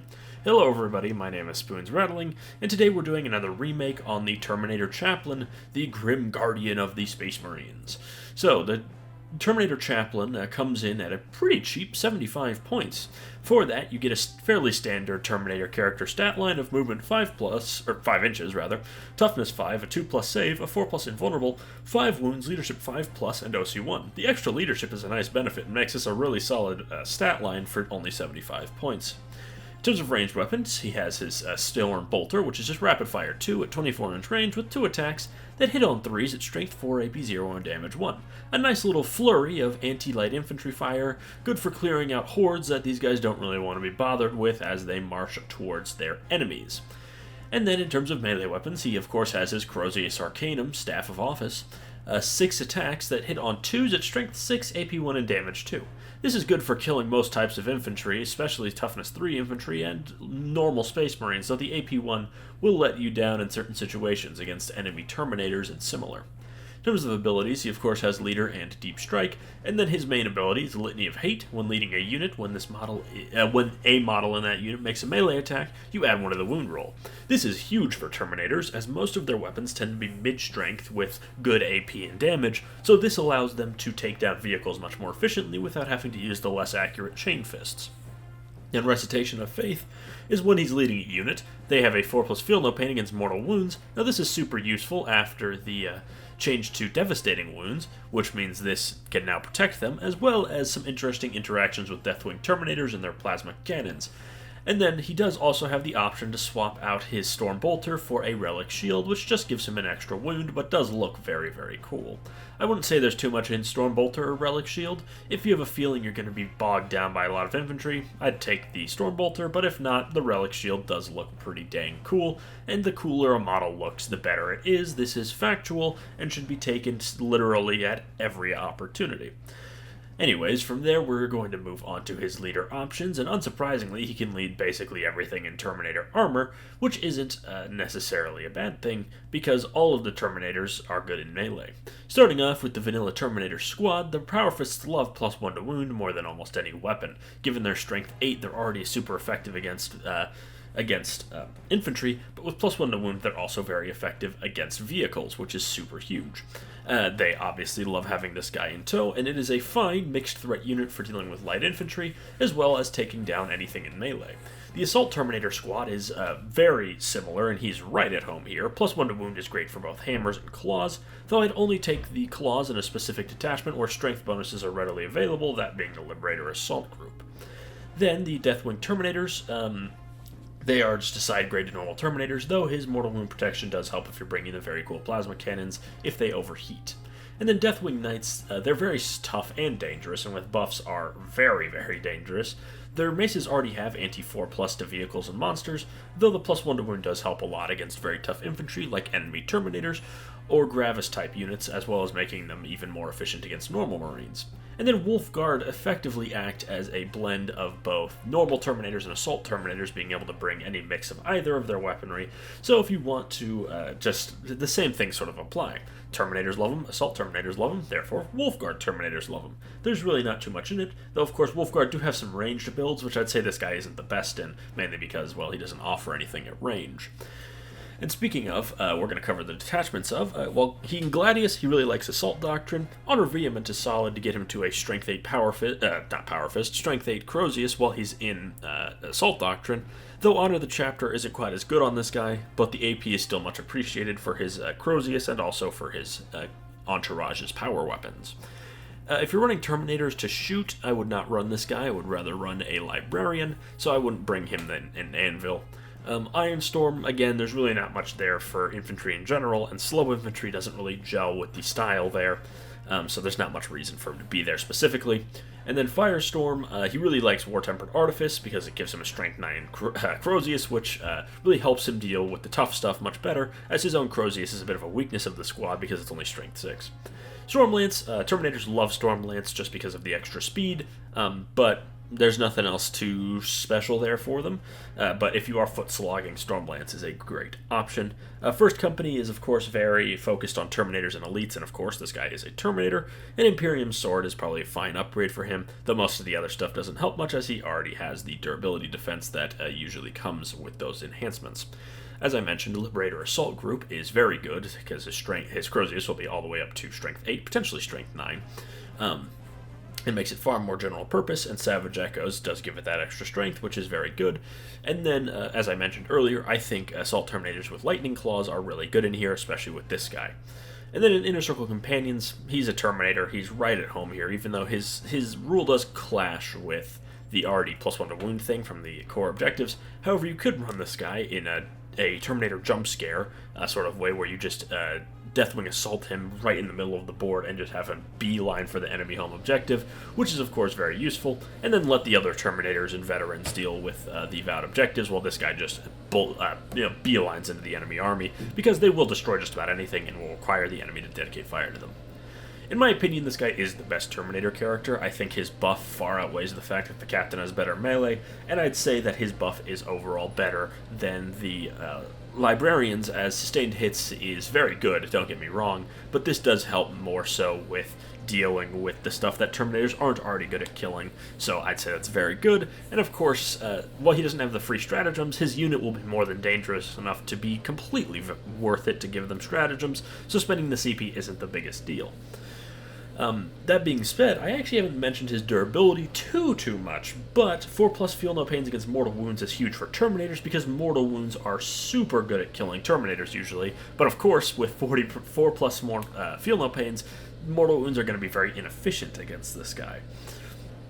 It will force enemy armies to chew through their armor, which can be a serious problem because Terminators are they're no laughing matter when it comes to killing them. They are very tough. And without one of the best ways to deal with them, just bypassing their armor, it is much harder. And this is certainly a lot better than the Librarians, as the Librarian only applies to psychic attacks, where this applies to everything, so anything with devastating wounds is honestly less effective for them to get 6s than it would be in any other situation. On the whole, I really like this guy, and I think he pairs well with all the kinds of Terminators with almost any loadout, and he himself takes buffs very well, and surprisingly, but the main thing is try and get his Crozius extra strength just to make sure he's wounding tough vehicles on 4s, things like Knights and Land Raiders. And extra AP is also super useful because he will struggle a little bit with 2+ saves just because of his AP1, though his entourage shouldn't have nearly the same issues just because they're all at AP2, and there is a good amount of attacks there. Anyways, I've been Spoons Rattling. I hope you enjoyed this video. Make sure to like, comment, and subscribe, and I will see you all in the next video, which I don't think will be a remake. I'll see you all next time.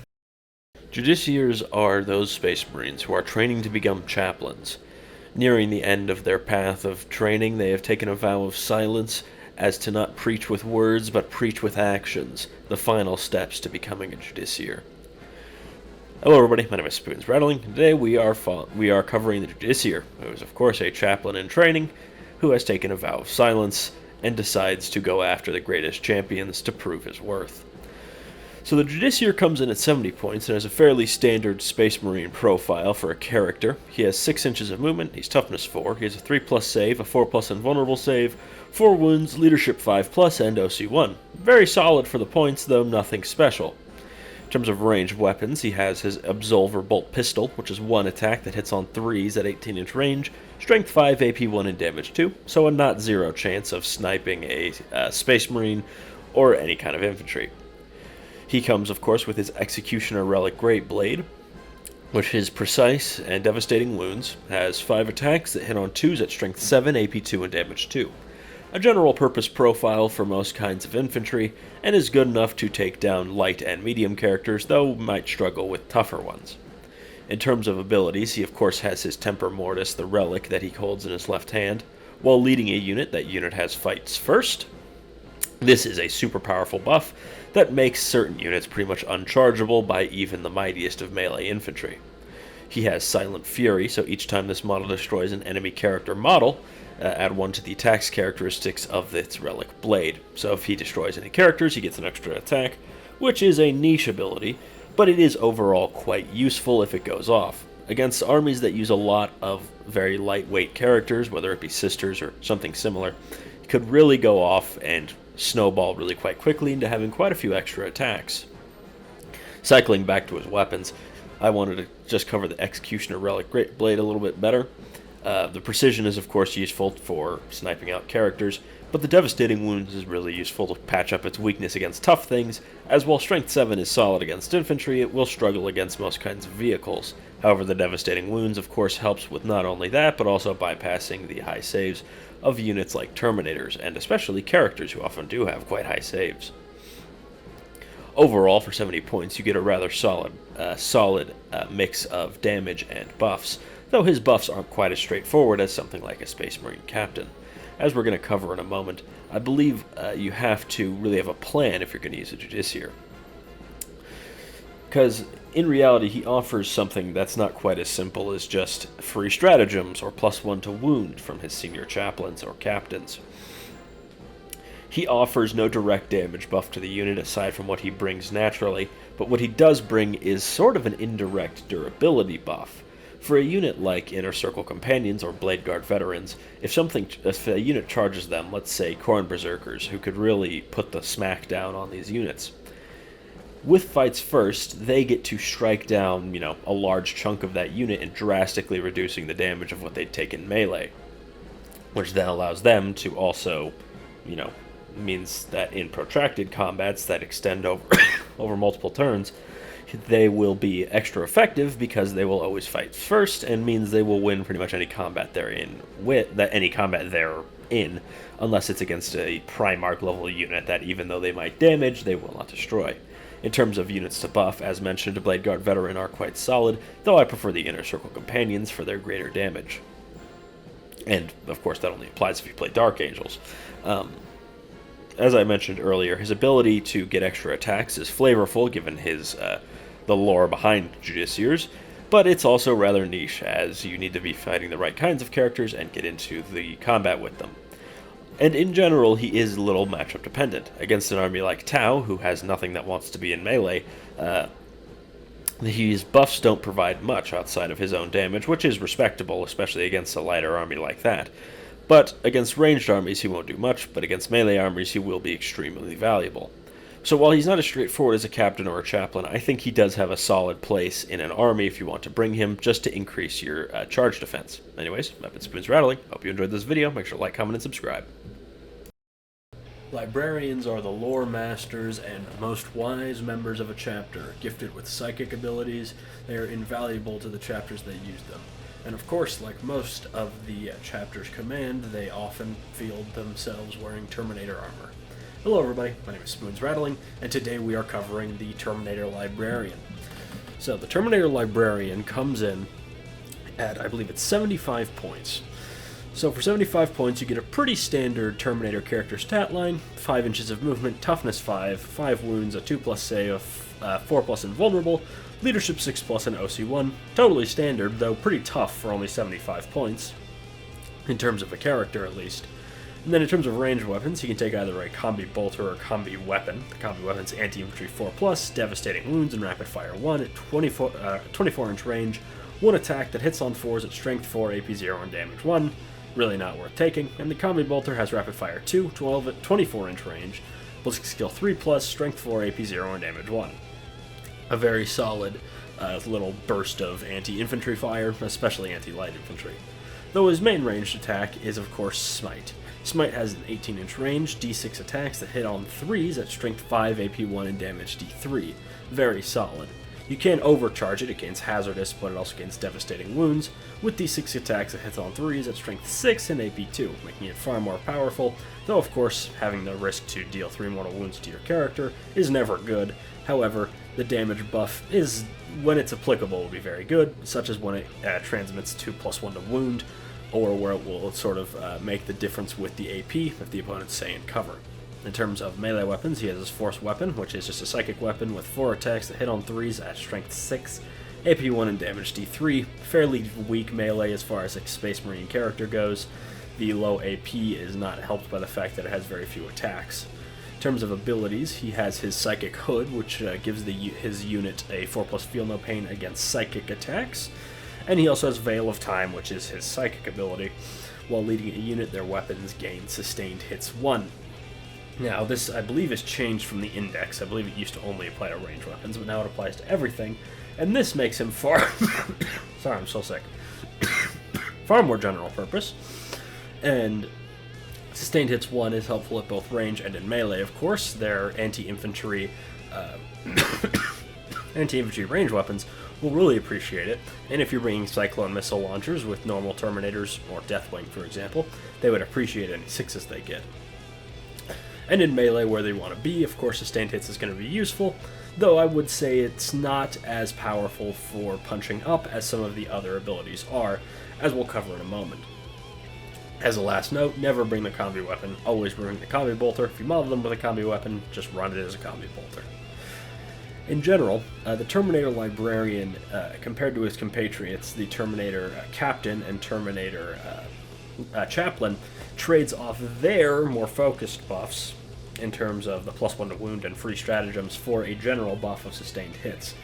Now, the mid-strength of Terminator melee weapons does appreciate the sustained hits quite a lot, and a unit that really appreciates it is Deathwing Knights, as they already naturally wound most things in the game very efficiently. This allows his sustained hits to be at their most useful. However, I'd say detachments specifically, the captain gets better in, say, Inner Circle Companions, or Inner Circle Task Force, and the chaplain's buff is more impactful for their mid-strength weapons. But I do think if you just want a take-all-comers buff, it's hard to go wrong with the librarian. I think he's a fine choice compared to the chaplain helping them punch up, and while the librarian doesn't necessarily help them punch up, it helps them punch everything a little bit harder. So that's sort of your want. Do you want them to be better at punching tougher stuff, or better at punching stuff just in general? And then, of course, I think if you're not bringing a captain, whether your detachment doesn't have any good stratagems to reduce, or if, in general, you have good CP generation and don't need a captain for whatever reason, I think this guy's a fine alternative, though the captain is much better, especially with his reroll charges, I'd say being much better than the 4+ Feel No Pain, which also the chaplain does better, as that Feel No Pain is against all mortal wounds, and this one's only against psychic attacks. Anyways, I think he's a strong unit, but he's not my first choice. Anyways, I've been Spoons Rattling. Make sure to like, comment, and subscribe, and I'll see you all next time.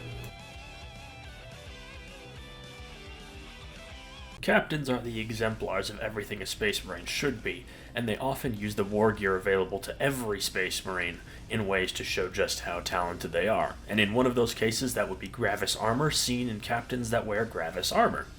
Hello everybody, my name is Spoons Rattling, and today we are covering the Gravis Captain, who is quite the tanky melee brawler, for the most part. He comes with a couple of main loadouts, and he costs 80 points. He has standard Gravis character stat line. He moves 5 inches, so rather slow. He's toughness 6, so quite resilient to small arms like las guns or even heavy bolters. With a 3+ save and a 4+ invulnerable, he's quite good on that front as well. And 6 wounds means he is pretty dang tough. Leadership 6+ and OC1 are fairly standard, but not bad in the slightest. He comes in 2 loadouts, as I mentioned. The first one I'll cover is the simpler one, which is the Mastercrafted Heavy Bolt Rifle and Mastercrafted Power Weapon. Mastercrafted Heavy Bolt Rifle goes up to 30-inch range with 2 attacks that hit on 2s at Strength 5, AP 1, and Damage 2, which is, of course, a pretty solid profile for killing Space Marines. Then his master-crafted power weapon is 6 attacks that hit on 2s at strength 5, AP2, and damage 2, which is also a very solid Space Marine and infantry killing weapon in general. Definitely not a bad loadout. However, his other one is in his more modern kit with the Boltstorm Gauntlet, Power Fist, and the Relic Weapon Auxiliary, I'll call it. The Boltstorm Gauntlet is 12-inch range at 3 attacks with that hit on 2s at strength 4, AP1, and damage 1. Good for killing light infantry, and it does have pistol. In terms of melee weapons, the Power Fist is 5 attacks, hit on 2s at strength 8, AP2, and damage 2, a very solid profile for fighting most things in the game. And then in his offhand, he can take either a Relic Blade, Relic Chainsword, or Relic Fist. The Relic Blade has extra attacks with 2 attacks that hit on 2s at strength 5, AP2, and damage 2. This is a pretty solid profile for killing infantry mainly. And then the Relic Chainsword is extra attacks that has 3 attacks that hit on 2s at strength 4, AP1, and damage 2. As it's a Relic Chainsword, of course. And then the Relic Fist has extra attacks with 1 attack that hits on 2s at strength 8, AP2, and damage 2. If I were to pick, I would pick between either the Chainsword or the Fist. The Chainsword mainly just for the extra volume of attacks, and then the Fist, of course, just to double down. Remember, extra attacks cannot be modified, though. Then he, of course, has Leader, and then Rites of Battle to reduce the cost of a CP stratagem that targets his unit once per battle round, and then Refusal to Yield when allocating attacks to this character have the damage characteristic, which is very solid for defense. So obviously he can lead anything in Gravis armor, but the pick of the litter is the Aggressors. The Aggressors have a good blend of horde clearing shooting and pretty solid melee, especially with access to free stratagems and the extra muscle this guy brings. And as I mentioned, they're very, they have all that varied damage, which means they tend to be quite good targets for stratagems, so getting them for cheaper or even free is very useful from this guy. If you wanted to, you could take a Land Raider Crusader and run him in a Land Raider Crusader, sorry, I forgot the name of it for a second, and that would be quite a lot of might in one transport. In terms of heavy intercessors, I, for the most part, wouldn't run him with them. I don't think they have much benefit from being led, and generally prefer just being a very cheap unit to hold objectives while plinking away with their heavy bolters. And then Eradicators, I don't really think Eradicators generally need character buffs that often, as they're just so naturally good at killing tanks and stuff like that. And a lot of stratagems for the Space Marines often more focused on melee, outside of, as I mentioned, Crucible of Battle and Firestorm, but generally Captain isn't the most used for them, and if you're going to bring a character, I'd bring a biologist, because he adds lethal hits, which helps with their wounding, as well as the fact that he's cheaper, so you can get those enhancements in for cheaper if wanting an enhancement with them. Speaking of detachments, Gladius is, it's bog standard. Honor Vehement is very good on this guy. Remember, it only affects his main melee weapon, not his extra attack weapon. And then, of course, Honor the Chapter is huge for Power Fists. They love +1 to wound. And then Anvil is actually a pretty solid home for this guy. If you run him with the Mastercrafted Bolt Rifle, he's probably the shootiest character. So if you're wanting to use heavy ints as a gun line, he's, right at home there. And the Revive on 2+ enhancement is good, even if you're running him melee-oriented. And Ironstorm, there isn't really anything for him. He could be really tough with the 4+ Feel No Pain, just because of how, having damage, 4+ Feel No Pain, very good combo, but that's not outstanding and probably more of a fun thing.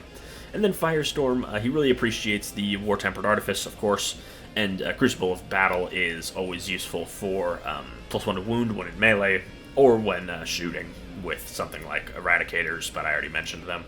Stormlance, the speed is huge for this unit. They love getting that speed, though. They will kind of miss having something to get +1 to wound with. And then Vanguard, if you're using a big unit of aggressors with blade-driven deep, he's great, way to get that in there, as well as adding that extra muscle to apply that early pressure that you want to do in Vanguard to really start the game on your own footing. And then in First Company, he can't lead veterans, so he doesn't really have much value there, as none of the Gravis units count as a veteran unit for that detachment. So if you are running First Company, I'd say leave him at home. But in terms of the others, I'd say he's at probably his best in Gladius and Firestorm, and then probably with Stormlance and Vanguard in a close second. But as I mentioned, I think the only detachment he's really bad at is First Company. And in terms of alternate chapters, he really only benefits from a Liberator Assault Group from the Blood Angels, and of course the Company of Heroes, I think it's called, from the Space Wolves. He can definitely benefit there, but I need to read up more on that. And This guy is actually a pretty fun character. I quite like the whole extra attack weapon, which sort of changes up how he functions. Is he better at just punching elites? Is he better at clearing hordes? Whatever it may be. I really quite like that. And I think all three options are pretty balanced. As I mentioned, the chainsword and the fist are my favorite, just because the chainsword has damage too, which all character chainswords really should. I think that that's just, it's a solid thing to have. 3 extra attacks, they're all damage too. Very nice. But do remember, obviously, you can't modify extra attack weapons. They can't get extra attacks. Funnily enough, extra attack weapons can't get extra attacks, but they can be attacked with alongside your main melee weapon. You can't change their strength, and you can't change their AP or damage, which does slightly limit it in things like Honor the Chapter with its +1 AP would not affect that, but the +1 to wound would still be in effect. I think this guy and his aggressor retinue is something that can put up reasonable enough pressure to threaten anything in the game, and with his free stratagems, he shouldn't have too much trouble getting a damage stratagem going to help him tear down the toughest stuff in the game, which the Power Fists do need a little bump to be able to take down that level of toughness, whether it be a knight or something similar. +1 to wound is the huge thing.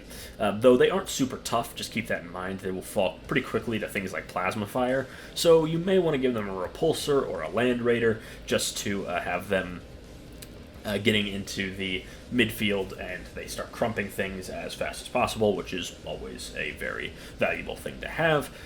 And as I mentioned, he really excels in any place he can get +1 to wound, whether that be Liberator Assault Group, Honor the Chapter, Firestorm. Those are the areas he's going to be extremely effective in. Unfortunately, he can't benefit from things like Deathwing and the Dark Angels, which is sort of my roundhouse. But, I still think he's a very solid unit, and he's all around pretty fun. I've been Spoons Rattling. I hope you enjoyed this video. Make sure to like, comment, and subscribe, and I'll see you all next time.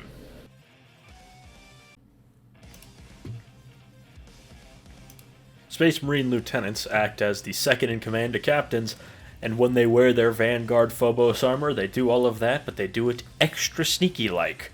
Hello everybody, my name is Spoons Rattling, and welcome to another video where today we are covering the Phobos Lieutenant in, Phobos Lieutenant, I suppose that sums it up pretty well. Lieutenant in Phobos armor is its full name, though I will be calling him the Phobos Lieutenant from here on out.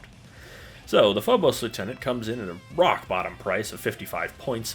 He has the standard Space Marine stat line for a light character, movement 6 inches, toughness 4, save 3+, 4 wounds, leadership 6+, and OC 1. This is standard enough, though at 55 points, that's a pretty good deal. He comes with a bolt pistol and master-crafted scoped bolt carbine. The bolt pistol is 1 attack, hits on 2s at 12-inch range with strength 4, AP 0, damage 1. The master-crafted bolt carbine is 2 attacks, a hit on 2s at 24-inch range with strength 4, AP 0, and damage 2. The low AP is a bit of a problem, but there is still the good, solid enough chance that you could kill a Space Marine. Then in terms of melee weapons, he has his paired blades, much like the Incursors. He has sustained hits 1 with 5 attacks, a hit on 2s at strength 4, AP 0, and damage 1. This is pretty much just good for killing light infantry, though it's not necessarily the worst profile in the world to take on buffs, especially those that affect AP. Then, in terms of core abilities, he has Infiltrator's Deep Strike Scout 6 inches, as well as Tactical Precision, so while leading a unit, the weapons in that unit gain lethal hit, standard lieutenant buff, but very impactful for the Phobos units as they tend to be quite low damage. Then he has Fire and Fade. After this model's unit has fired, they can move D6 inches in the shooting phase. This has some very interesting tech alongside some of his leader options. So going over his stats one more time, he has the standard Space Marine stat line, though at a slight bargain. He is one of the cheapest characters in the Codex. I think only cheaper than him is the Bladeguard Ancient. His ranged damage is fairly so-so. His melee damage is good against light infantry, and with just a little bit of buffs, he can be really good against medium infantry as well. Then, in terms of abilities, with Infiltrators, Deep Strike, and Scouts, he can lead all of the Phobos units with no restrictions. And then, of course, Lethal Hits is always strong, and Fire and Fade allows, as I mentioned, for a very interesting ability alongside the Reavers, who this is really the main way to make Reavers a somewhat efficient unit. And speaking of, we're going to now cover his leader options. So, Incursors have fine melee damage, and their buffing rule is always solid to give your army +1 to hit. However, I'd say that if you're bringing them, it's probably better to just bring them as Reavers. We'll get to that in a second, though. The Incursors are, of course, a fine option, though, just to get some presence on the midboard. I'd say Infiltrators don't really have a reason to take this, guys. The Infiltrators, despite their name, don't really want to infiltrate and generally want to sit on your home field objective, protecting it from Deep Strikers. Bring a Phobos Librarian for them. And then, as I mentioned earlier, the Reavers are, I'd say, the best option for this guy to lead, which isn't saying that much, but I think in the right hands this could be a very devastating combo. So the reason that this is so devastating is his normal move happens in the shooting phase, and obviously if you deep strike, as the Reavers do have deep strike with their grav shoots, obviously this guy has a huge benefit. You just pop off a shot at any enemy target, and then you move d6 inches towards whatever you want to charge, and then charge. However, there are some issues, mainly the low AP of this strat. That's why I recommend mainly using it in places like Gladius Task Force, where they can get extra AP for just an extra CP, which is really not too bad, especially if you're bringing someone who generates CP, whether it be Azrael, and I believe Marnius Calgar does as well. So out of the three, as I mentioned, I think Infiltrators are pretty pointless to bring this guy with. Incursors are a fine option if you want to use Scouts, though if you really want some interesting tech that could seriously catch people off guard, bring the Reavers. As I mentioned, deep strike within 9 inches, fire off a couple shots, and then they can move up to 6 inches right towards an enemy that they want to get, probably the backfield objective camper, and then charge them. With this guy and 1 CP, you are on odds on to kill a squad of 5 Space Marines, which is of course very useful to then swipe the objective out from behind your enemy's back and put them on the back foot immediately. In terms of detachments, and Gladius is of course the take-all-comers detachment, and of course this is a place where he shines. He really enjoys the Honor Vehement, as well as Honor the Chapter for +1 to wound and AP. The main reason is Honor Vehement brings him up to Strength 6 in Assault Doctrine, and then with +1 to wound, that means he's wounding most types of infantry on a 2+, and with the AP it does mean he does do slightly better against the likes of Space Marines. This is a very solid detachment for him, and is probably the main place I'd actually run him. And then in the Storm Siege Anvil, the Feel No Pain enhancement is solid enough. This would make them much tougher on the backfield objective they're probably going to steal, though I would say nothing is standing out from there. Then Iron Storm is similar, no specific buffs for this guy. However, having something that could swipe the backfield objective could be very solid for an army full of tanks. Firestorm, nothing to stand out, though they do have access to a +1 to wound strat. However, I don't think he's particularly standout in Firestorm, as you're probably going to be running a lot of infantry anyway. Stormlance, +1 to wound and reroll charges is solid. The AP strength enhancement is also very nice, just to make his combat a little bit better to help him deal with slightly tougher backfield campers. Vanguard, despite the fact that it is the stealthy Space Marine detachment, lacks any specific buffs for this guy. None of the enhancements are particularly interesting on him, and most of the stratagems actually favor range to melee, though of course if you're running a theme, like Fluffy Vanguard list, a unit swooping into the backfield to steal their home objective is very on theme, and I don't think he would be bad there. I think he would be solid in all of these, by the way. Then in the First Company Task Force, if you give him the Fear-Made Manifest, you can have an interesting tech where you obviously group up with the Reavers, charge into something, they take Battle Shock, then they take D3 Mortal Wounds if they fail it. A slightly cheesy strat, but does have some use in making sure they clear off that backfield objective. So as I've already covered in a sort of recap, we're going to cover a best use scenario. The Phobos Lieutenant is dirt cheap. 55 points is very, very cheap for the buffs he gives to his units, and most of the units he leads are pretty cheap. With Reavers, it would be 145 points, if I'm not mistaken, which is very cheap for something that has the risk to steal a backfield objective. Now, this will not be totally universal, but his damage is, again, solid enough to take a 5-man Space Marine squad out, and of course anything lighter is really not going to want to get in melee with these guys, as they're quite savage against low-toughness enemies. However, they could struggle against something like Custodes holding their backfield if they're not running Sisters of Silence, like I don't. But then they could also just go jump into a table quarter for Engage on All Fronts or something along those lines. Overall, I'd say that he is a very useful unit, but you do need to have a plan to use him and make sure you actually know what he can take on. Because if you charge this guy into something he's going to bounce off of, you're just going to lose 150 points of your army. But if you know what fights to take and which parts of the board are the most important part to take, having a unit that has an almost guaranteed deep strike charge is extremely useful, especially against armies that are elite but quite fragile, like something like Sisters, as these guys would rip a Sister squad apart with very little problems, especially in Gladius with the extra AP and +1 to wound. They would be ripping them apart.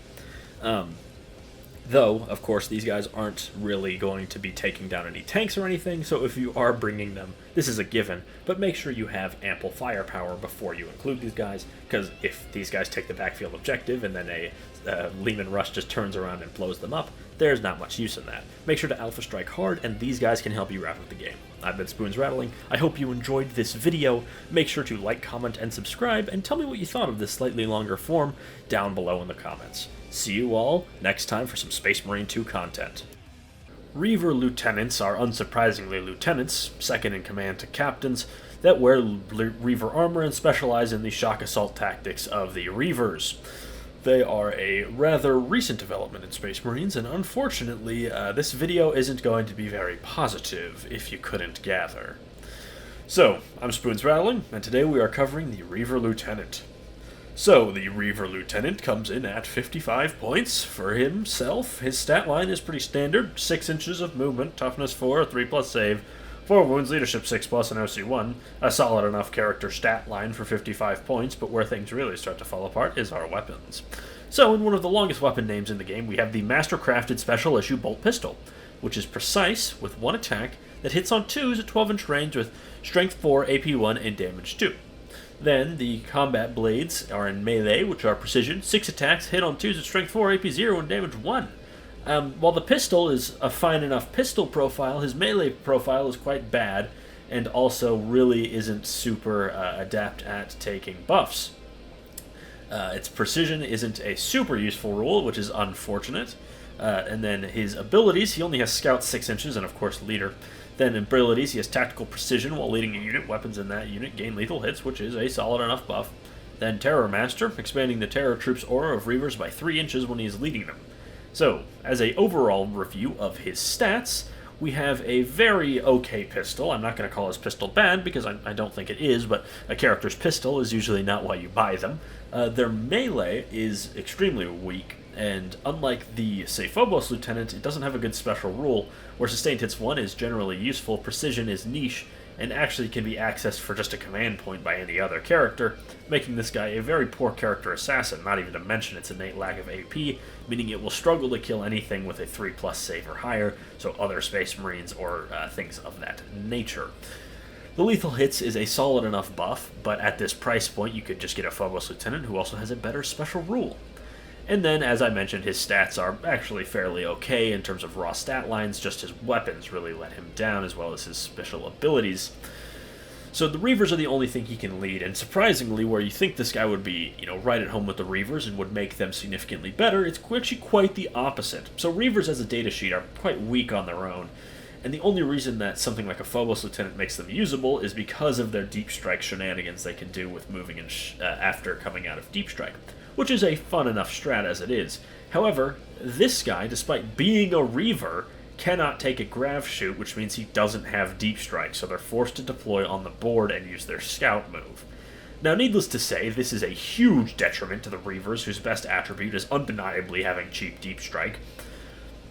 His damage is also very bad, and the lethal hits doesn't do much to buff that, and unlike the Lieutenant, his special rule on his main weapon is of course quite weak. Precision, as I mentioned, is niche and can be accessed by any character for 1 CP. As I mentioned, his damage doesn't help, and is poorer than the Phobos Lieutenant.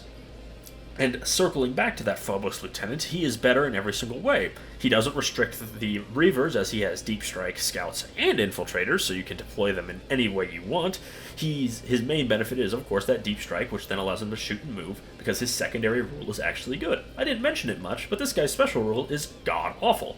The reason I say that is because Terror Troops, the aura that these Reavers have, is already quite niche. The -1 to leadership is a okay enough debuff, and they do force tests semi-frequently, but that doesn't really change that much because the Reavers want to be in melee anyways, which means that just having a little bit of extra range isn't as impactful as actually getting into melee, which the Phobos Lieutenant lets them do much better anyways. We're going to quickly run through the Core Codex Space Marine detachments.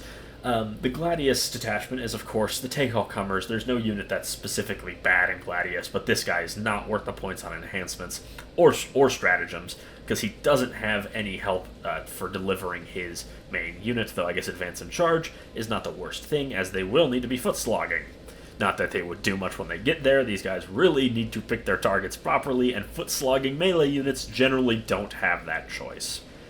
The Anvil detachment is pretty pointless. They have a Feel No Pain enhancement when you're on an objective, which is good, but since this guy can't deep strike, there's really no benefit for it, as the Reaver's main use is to deep strike and steal a backfield objective.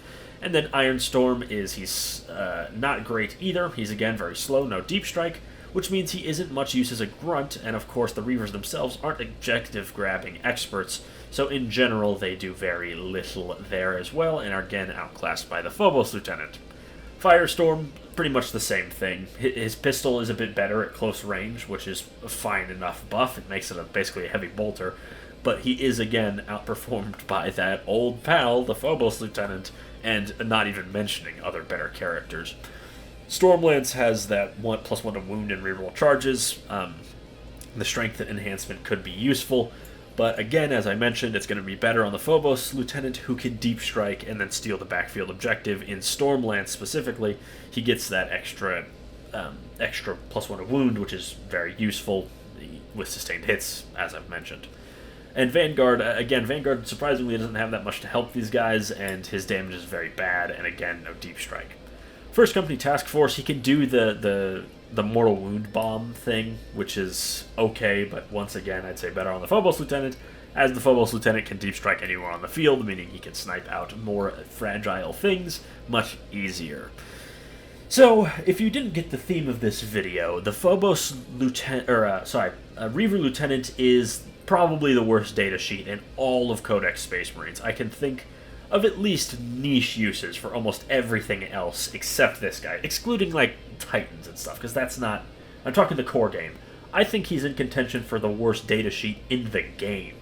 He actively hurts his unit by leading it, as they can't use their deep strike. He doesn't really... He doesn't actually, like, do anything. Lethal hits is a fine buff, but it's not even exclusive to him. The Phobos Lieutenant can bring it, and he is much better than him. Sustained and lethal is a much better combo than precise and lethal.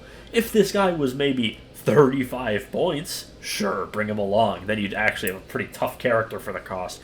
But at 55 points, just bring a Phobos Lieutenant who is better in every measurable way and doesn't have the restriction of no deep strike. It's just baffling how bad this guy is and why he doesn't have access to a grav shoot when he is a Reaver. That's like the Reaver's whole thing, the grapnel launchers and the grav shoots, so they can deploy in any position and traverse quickly. This guy is slow as tar because he can't do that. If you do want to run his model, which I'll admit, he's got a pretty nice model. I like it. I like the smoke screen. He's got a cool looking pistol. And the pose is very strong, I think. If you want to run him, just run him as a Phobos Lieutenant. I see zero reason to ever bring the Reaver Lieutenant. It really is... It's honestly baffling how bad this guy is. Like, as I mentioned, I don't think he's just the worst in the Space Marine Codex. I think he's one of the worst data sheets in the game.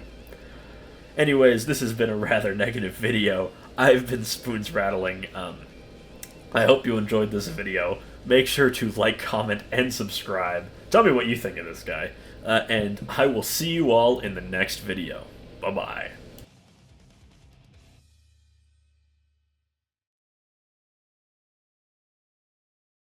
Techmarines are those Marines dedicated to the Omnissiah. They paint their armor a rust red associated with the Adeptus Mechanicus, and work as technicians and engineers, both on and off the battlefield. They are often slightly estranged from their brothers, given the fact that they are a little outside the usual Space Marine tenets of belief. Hello everybody, my name is Spoons Rattling, and today we are covering the Techmarines of the Space Marines, one of the last characters I have to cover. The Techmarine comes in at 55 points for a fairly standard stat line of 6 inches of movement, toughness 4, 2+ save, 4 wounds, leadership 6+, and OC 1. This is about as standard as it gets for a Marine profile, but that's not necessarily a bad thing.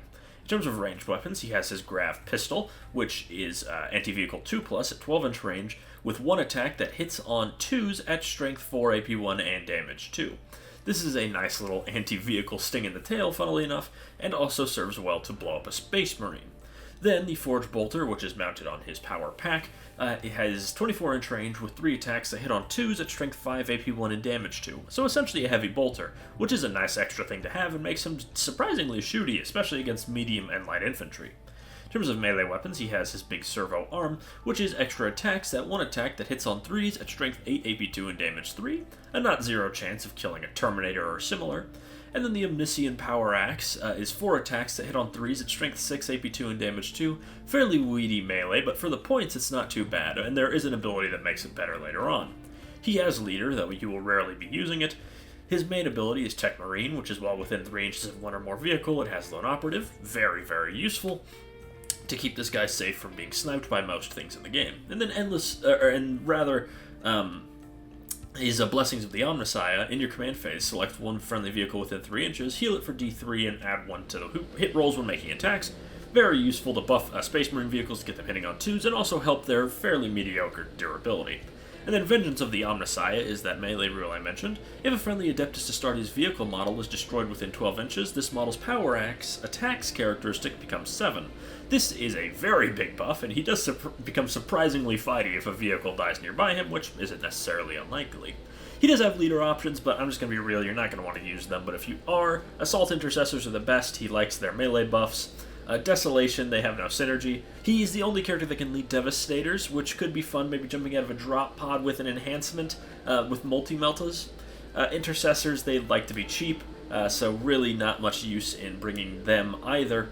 And then the Tactical Squad are pretty much the same as Intercessors. Really, this guy doesn't want to lead things, but I'd say it goes Assault Intercessors, Devastators, and everything else. Devastators do have some interesting combos, and this guy is one of the only ways, I believe the only way, to actually facilitate them, as no other Space Marine character can actually lead Devastators. But if you are desperate to use him as sort of a frontline character, give him some Assault Intercessors. His melee's not bad before the vehicle dies, and when it does die, he actually becomes, in some regards, pretty much just a captain with a power weapon. Though, as I mentioned, this guy wants to be buffing vehicles in your backline, so really all these leader options are very subpar and very much do not do a whole lot for the Techmarine himself. Though, I guess if you want to be sort of flavorful, then they're fine options. As I mentioned, Devastators in a drop pod, Assault Intercessors otherwise. But, yeah. Don't give this guy a unit to attach to, even though he has Leader, because Lone Operative is a much better skill, as he offers nothing to these units, which is a big problem with him being a leader, outside of the ability to get enhancements. But, you know, that's just how it is. He is a leader, though. Don't use him as one. In terms of detachments, Gladius is, again, take all comers. Most vehicles are pretty solid here. They like Assault Devastator Doctrine, and, you know, they like that, so he's good there. He's fine. Anvil, he is a pretty shooty character, and Devastators are probably at their best in this detachment, so probably the only place where you would want to use his leader abilities is in this detachment, but, you know, it's still a pretty niche detachment in general. In terms of Ironstorm, he is right at home there. It's like a detachment made for him. It's mainly buffing vehicles, and the enhancements are almost all Techmarine exclusives. And speaking of, Target Augury and Adept of the Omnissiah are both fantastic upgrades to keep your vehicles safe or more damage either way, if not both. In terms of Firestorm, he doesn't have much of a role there. Most vehicles are using torrent weapons and are also usually transports, so they're just rocketing up the front line, so this guy will be left behind and will just be a sitting duck to be shot, so I wouldn't bring this guy in Firestorm unless you're playing very vehicle heavy for some reason. Stormlance, he likes to hang at the back lines, so extra speed doesn't actually help him that much, so I don't think there's much reason to use him there either. Vanguard, it's a very infantry-heavy list, but, you know, in that way, having a few tanks in the back line isn't the worst, and in that situation, this guy is a fine option with maybe a battery of Gladiator Lancers. First Company Task Force, he can't lead any veteran units, so take a guess. The detachment sucks. I honestly only cover it because it is in the book. If I could, I would just skip over it because it's an awful detachment. I do want to give special shout out to the Liberator Assault group, not necessarily because there's many Blood Angels units that he'd be buffing, but just because his melee is actually really strong in Liberator Assault group. That extra strength and attacks goes a long way, especially when he goes into rage mode. If a vehicle explodes, he'll be very, very choppy, which I think is an interesting option at the very least if you're running that detachment. Techmarines have had a very simple history. They usually just stand around a vehicle and make it better, and this guy does the exact same thing. He does the job totally fine. Space Marine vehicles aren't super tough, so his healing goes a long way, and hitting on 2s is big for the big swingy weapons like laser destroyers on, say, a Repulsor Executioner, or on a Gladiator Lancer. And should his vehicle die, he can, you can just have him lurk in your home field, and then if something tries to come sweep your objective, he can jump on something like a squad of Marines, and he has a not terrible chance of killing them all, especially if he has, just if they're slightly softened up or something like that. But the general rule of thumb with Techmarines, and this has been the case pretty much forever, if you're running a lot of vehicles as your main firepower, then yeah, bring a Techmarine 10 out of 10 times. But if you're only running 1, maybe 2 vehicles, they're not working in concert, they're on other sides of the field, there's really not much benefit to bringing this guy. As I mentioned, he can lead things, but that's really not worth doing outside of Devastators, because if you want to lead Devastators, he's legit your only option. And for everything else, there's much better options to lead all of them, I guess, except the Desolation Squad, but Desolation Squad sucks anyway, so why would you be leading them anyways? But going back to that rule of thumb, if you're running, let's say, 2 tanks that are going to be a lot of your main damage dealing, bring a Techmarine, 100%, always bring a Techmarine. But if you're not, or they're more peripheral units, maybe like Predator Destructors, for example, that sort of roam the field and just sort of bully other units, then this guy isn't much use to them, because they like to be on their own. They like to be cheap and cheerful, and there's really not much benefit to him following around a 120-point vehicle. You want something at least 160 points, if not more expensive, like a Repulsor Executioner with all its guns. But he's a straightforward character. He does his job. I have no complaints in that regard. I've been Spoons Rattling. Hope you enjoyed this video. Make sure to like, comment, and subscribe. Terminator Ancients are those honored members of the first chapter who have not only gained their Terminator honors, but also the ability to carry the First Company standard into battle. These are truly some of the most venerated and respected warriors of their chapters. Hello everybody, my name is Spoons Rattling, and today we are covering the Ancient Terminator armor. The, of course, classic unit of a guy carrying a flag into battle that looks cool. Anyways, so the Terminator Ancient comes in at 75 points. He has a standard Terminator stat line for a character. 5 inches of movement, toughness 5, 5 wounds, a 2+ save, a 4+ invulnerable save, leadership 6+, and OC 1. Fairly standard, but fairly good for the price. In terms of ranged weapons, he only has his Storm Bolter, which is rapid fire 2, 24-inch range, 2 attacks that hit on 3s, at strength 4, AP 0, and damage 1. A fine little bit of anti-infantry shooting. Then in terms of melee weapons, he can take a Chain Fist, which is anti-vehicle 3+, 4 attacks that hit on 3s at strength 8, AP 2, and damage 2. Fairly standard and good for hunting vehicles, though I'd say is overall a little worse than the Power Fist. Now the Power Fist has 4 attacks that hit on 2s at strength 8, AP 2, and damage 2. Very good profile for punching just about anything. In terms of the power weapon, it's fairly standard, 5 attacks that hit on 3s at strength 5, AP 2, and damage 1. One of the weaker melee options, but it is fine enough for clearing out some 1-wound infantry. He can swap out for just a close combat weapon, which I'm not really sure why you ever would, which gives you 5 attacks that hit on 3s at strength 4, AP 0, and damage 1. Then, of course, he can take the Assault Terminator loadout, Lightning Claws, which are twin-linked at 5 attacks that hit on 3s, strength 5, AP 2, and damage 1, just a straight upgrade to the power weapon profile. Then the Thunder Hammer has devastating wounds, 4 attacks that hit on 3s, not 2s, strength 8, AP 2, and damage 2. So, out of all these melee weapons, I'd say by far the best are the Power Fist and the Thunder Hammer, and I slant towards the Thunder Hammer because of his abilities, which we're going to cover now. His banner, of course, adds 1 OC to the characteristics of models in the unit he's leading.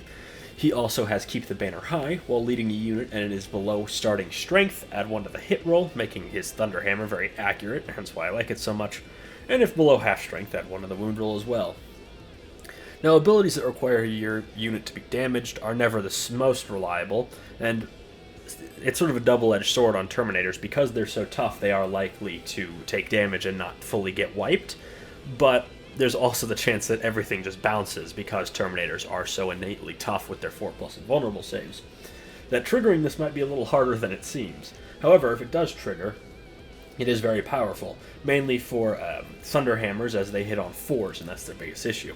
I cover that more in the next section, though. He also can take a Storm Shield in place of his Storm Bolter, which gives him 6 wounds, which I think is a fair enough trade-off if you want to be a little tougher, or you just think it looks cooler. In terms of his best use, I think it's not a controversial take that the Ancient is the worst of the generic Terminator characters.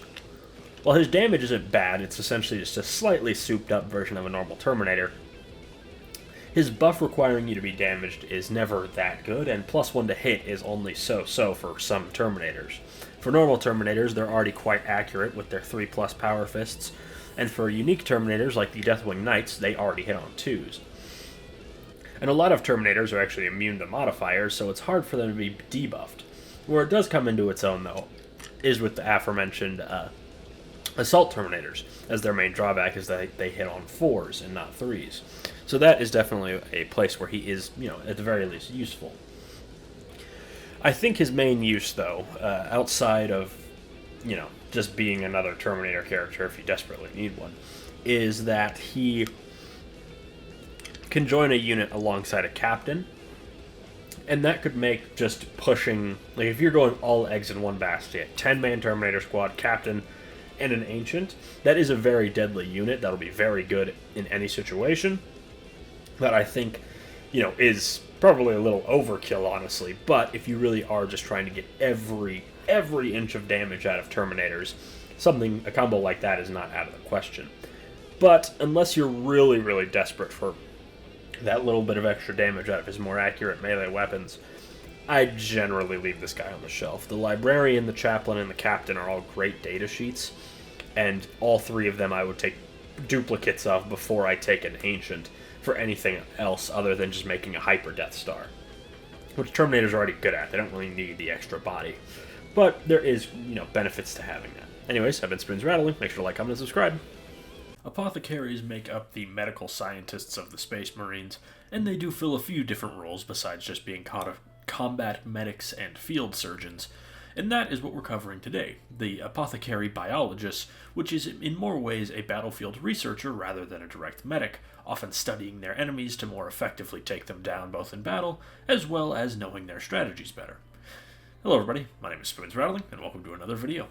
So the Apothecary biologist comes in at 55 points, so he's rather cheap. He has a standard Gravis stat line of 5 inches of movement, toughness 6, a 3+ save, 5 wounds, and leadership 6+, with OC 1. In terms of ranged weapons, he just has an Absolver Bolt pistol, which is 18-inch range, with 1 attack that hits on 3s, at strength 5, AP 1, and damage 2. This is a solid enough weapon, if nothing standout. It's just nice for shooting an infantry to death or 2, and you likely won't forget it just because it is a very solid profile. He doesn't really have a melee weapon, just a close combat weapon, which is, of course, just 5 attacks that hit on 3s at strength 4, AP 0, and damage 1, so he hits like a wet napkin in melee combat, which is not great. However, he does get a lot of value from his leader ability, unsurprisingly, which his main leader ability is very similar to that of the lieutenants of the Space Marines, being when he's leading a unit, weapons in that unit gain lethal hits. Now, lethal hits is huge for a lot of weapons, especially mid-strength ones. It also applies to melee and at range, which is super useful. Given his Gravis armor, he's going to be often rocking on the front line, trying to weather a lot of damage, so getting in melee isn't unlikely. And then his secondary ability is his Vivispectrum, the thing in his other hand, which is after an enemy unit has been destroyed in combat by this unit, increase this model's OC characteristic to 9. Now this is surprisingly not the most impactful, but when it happens it can be very useful to flip the relatively low OC of Gravis units to very high, obviously because you just gained extra 9 AC, which is equivalent to 4 or 5 bodies of standard battle line. In terms of overall stats, though, his core stats are very good, his damage is very bad, but his abilities are very solid for only 55 points. So that's an interesting dilemma for a character where his stat line doesn't bring much, but his abilities do. In terms of leader options, he has 3. So with heavy intercessors, they generally prefer being a little cheap and tough, just to sit on a field objective, a backfield objective, and plinking away with their long-range weaponry. Of course, if you do want them to do damage, this is probably your best bet, just given their lack of melee options, and their mid-strength weaponry will really appreciate the lethal hits, but I'd only do that if you're playing something like Anvil Siege Force or something similar. Eradicators are actually interesting because despite the fact that they have melta weapons, they actually really enjoyed this guy. And even with all the rerolls, just having those extra auto wounds is going to greatly improve their consistency with dealing with tanks, which is of course their main target. 3 Eradicators with this guy is a good way to fill up something like a Land Raider that may already have, say, a unit of Bladeguard inside of it. And then the main claim to fame, why most people know this guy for his combos, is the Aggressors. Now, the Aggressors have a blend of both melee and shooting, but the main thing you get with them is their shooting. At close range, they get that extra AP, they've got a lot of shots, twin-linked, and up close, they're really good at shooting things, and with this guy, they're really good at shooting everything, not just infantry. And they will still hit pretty hard in melee, though they definitely do want to ride to get to melee, as they will be very vulnerable to things like plasma guns, or anything damage 3, like autocannons will make short work of these guys. But if you do have that, then it's very easy to just get them to the front line, have them shoot something to death, and then charge something and pummel it to death, and in that time you probably will have made a good amount of your points back, just based on the sheer power of Fire Discipline and Gladius, plus Storm of Fire for the extra AP, just to make them really efficient, and especially with Oath of Moment, which you obviously will want to use with them. And as I mentioned, he is at his best with Fire Discipline, and even outside of the combo himself, Gladius has a lot of nice benefits. The extra speed is just always appreciated. In terms of Anvil, I'd say he's pretty solid there. Battle Drill Recall can fulfill a similar role to Fire Discipline and Storm of Fire, but I'd say it's obviously more restricted because you have to stand still, but then you're also getting +1 to wound, which does add some interesting options. In terms of Iron Storm, I don't think he has much use there. This guy is more like the first piece of a buff, which then wants to have 2 or even 3 more buffs on top of it, so nothing too interesting there. In terms of Firestorm, Aggressors are really good in Firestorm, but they're used with their Flamestorm gauntlets, not their Boltstorm gauntlets, so lethal hits is completely moot on them, so there's really no point in bringing him in Firestorm. Stormlance is generally more melee-focused, and this guy, while he does buff Aggressors melee, they generally need to use both their ranged and their melee to good effect, and without extra buffs, their range damage is just going to be sort of good against light infantry, but nothing else, even with the lethal hits. So I wouldn't say they're really at home in Stormlance, though it's not awful. And then in Vanguard, Strike from the Shadows is actually a pretty useful stratagem for these guys. Getting to hit on 2s with the extra AP, especially if it's the closest target, would be nice, but that does require a lot more sort of positioning and, a lot of extra work to get a similar effect that you can just get with running Gladius. And First Company sucks. He can't lead veterans, so he has no benefits there. Don't run him in First Company, and don't run First Company in general.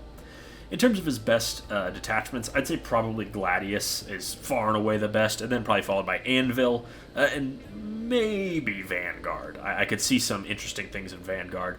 But yeah, Gladius easily his best spot where he really wants to be and do that big Fire Discipline combo, which is, definitely worth the points. It's very powerful. It's always fun to see how people make bolters really powerful in each and every edition, and this is the guy to do it in this edition. Well, he doesn't fill the typical archetype of the medic. He does function more like a lieutenant. That is one thing to keep in mind, which fits their lore. These are battlefield researchers, not medics or surgeons.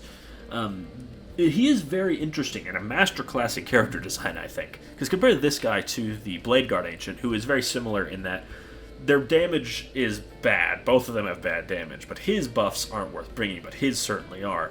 And it has to do with, a lot of things. What buffs they bring, how consistent they are, and what targets they can be put on. And with that, I do want to talk about how this guy wants to combo buffs, and the main thing you want to get with him is 5+ critical hits, though extra AP is also very useful to have if you can get it. As I mentioned, he pairs well with Eradicators very well. Honestly, using Fire Discipline with them is not something I would consider, but I don't think would be bad just for the 5+ critical hits, which is a fine thing to have when you have these huge damage weapons like Melta weapons. Overall, very solid option alongside either, though his other rule is more situational, let's say, though in certain situations it can be very powerful, especially if you're fighting something like Knights, who tend to have rather flat OC. Just this guy alone and then a couple of his buddies will be able to swipe objectives fairly well. And, of course, like, as I mentioned, damage buffs, very good. His leader options, pretty solid with Eradicators or Aggressors. And on the whole, for the price point, I don't think you can beat him. He's really solid. His model's really sick, though it does suck that he's stuck in that big box set. I think he's pretty expensive on eBay as well. Anyways, I've been Spoons Rattling. I hope you enjoyed this video. Make sure to like, comment, and subscribe, and I will see you all next time. Captains are the most honored and venerable warriors in a Space Marine chapter, and they often go to war using archaic and advanced technology, including that, of course, of the tactical dreadnought armor, or better known as Terminator armor. Hello everybody, my name is Spoons Rattling, and today we're doing a remake on my Terminator Captain video, as the old one was rather inadequate and also in my old slideshow style, which I have grown past. So, the Terminator Captain comes in at 95 points, so the priciest of the captains. He has a standard Terminator character stat line of movement 5 inches, toughness 5, a 2+ save, a 4+ invulnerable, 6 wounds, leadership 6+, and OC 1. This is a very solid stat line for a character at this price point and is nice and tough. In terms of ranged weapons, he of course gets the Storm Bolter or combi weapon. The Storm Bolter has rapid fire 2, 24-inch range with 2 attacks that hit on 3s at strength 4, AP 0, and damage 1. A very solid little flurry of anti-infantry fire. And then the combi weapon is rapid fire 1, devastating wounds and anti-infantry 4+, with 24-inch range that 1 attack that hits on 3s at strength 4, AP 0, and damage 1. This isn't a very good profile and I would leave it at home. If you are modeling one with a combi weapon, just run it as a Storm Bolter. Then he has the option between 2 melee types. He has his Power Fist, which is 5 attacks that hit on 2s, at strength 8, AP 2, and damage 2. And then he can take out that for a Relic Weapon, which is 6 attacks that hit on 2s, at strength 5, AP 2, and damage 2. Also a solid Space Marine killing weapon, though I'd say the Power Fist is comfortably better, though I don't think there's a huge amount in it. He, of course, has Leader and Deep Strike, as he is a Terminator, and then Rites of Battle reduces CP cost by once per battle round once targeting this unit. Very solid ability, useful a lot for these high investment units like Terminators. And then Imperium Sword is when leading a unit, you can reroll charges made for that unit, which is huge for the Terminators, as they might often have to make slightly longer charges than some other units do, just given how slow they are. Even using something like a Land Raider, it's very nice to save the CP on the reroll and save his Rites of Battle ability for something else. So in terms of how I would run him, I would of course bring the classic Storm Bolter and a Power Fist as his melee weapon. And then I would mainly look at enhancements and what stratagems you'd want to use, which we'll cover more so when we're covering the rest of the detachments. The next thing we are going to cover is, of course, the leader options of the Terminator Captain, which is rather unsurprisingly the core types of Terminators and then the 3 chapter-specific types. That would be, of course, a Terminator Squad, which is a mixed threat kind of squad that's high investment, so having free stratagems is good, and they definitely do prefer to be in melee, so reroll charges is super useful, and whether they have Power Fists or Chain Fists, just having some extra muscle to help take down enemy vehicles is always appreciated. Then Assault Terminators are pretty much the same thing, just of course with a more melee slant, and arguably a little bit more customization. The normal squad generally are just all strength 8, no unique melee weapons, but the Assault Terminators can take hammers or claws, which both have their place, I may add. The Thunder Hammers are better in places where you can get reroll wounds, and then Lightning Claws are probably better in places like the Liberator Assault group, where they would be at strength 7, and also if you can get +1 to wound, Lightning Claws are very, very scary. Never underestimate Lightning Claw Terminators if they can get +1 to wound, even if they can't get a strength bonus. But like in Liberator Assault Group, I would probably take Lightning Claws over Thunder Hammers, just because the Lightning Claws are so devastating. And then Deathwing Terminators are essentially just a side grade to the Terminator Squad. They can't take a Power Fist on the Sergeant, but get access to Plasma Cannons, which are a fine weapon. Similar thing, they're pretty much interchangeable. And then Deathwing Knights, of course, these guys love having a character just to amp their damage even more, which is already very crazy, might I add. Having them get free strats is really the last thing you can do to really make their stats crazy. And then Wolfguard is effectively a blend between Assault Terminators and Terminators, and the same things apply to him. In terms of detachments, Gladius, of course, he really likes Honor Vehement, as he had to have a Strength 10 Power Fist, and Honor the Chapter is great on Power Fists just because +1 to wound is so useful. While Terminators can pack a lot of firepower with their 2 heavy weapons and then a bunch of Storm Bolters is nothing to sneeze at, none of it has heavy, so they don't necessarily function at the best in Anvil, but I think if you wanted to run a big shooting unit of Terminators, it's not entirely out of the question in Anvil. Iron Storm, there's really nothing specific here, and in general, that army needs more speedy infantry, so I don't really think Terminators have a place there for the most part, outside of maybe using something like a Land Raider or a Storm Raven, but even then, that's, not necessarily what that plays into. That would more be in Firestorm. As I mentioned, Firestorm, very good. They love War-Tempered Artifice to get Strength 11 Power Fist, and Crucible of Battle is really good for a free strat, just to affect their wounding potential. Stormlance is useful as these guys are really slow, so being able to freely advance is always great. Similar thing in Firestorm, though they can't charge. And then Vanguard, Terminators being being infiltrated with blade-driven deep is very scary, and 100% you should do it with this guy, or a Chaplain, either one, but we're focusing on this guy. Just because them getting right in the enemy's face on turn 1 is a lot of pressure that your enemy kind of has to deal with. Otherwise, these guys are going to cut through their army like a hot knife through butter. The first company is very Terminator-focused, unsurprisingly, just given its nature. And this guy can get a 5+ Feel No Pain, which can extend to the squad, and -1 damage for free every turn is very interesting.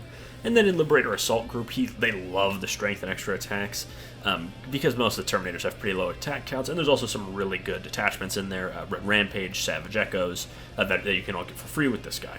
And then in Inner Circle Companions, Terminators are right at home there. Singular Will is a great enhancement, so is Deathwing Assault. He's great there, basically.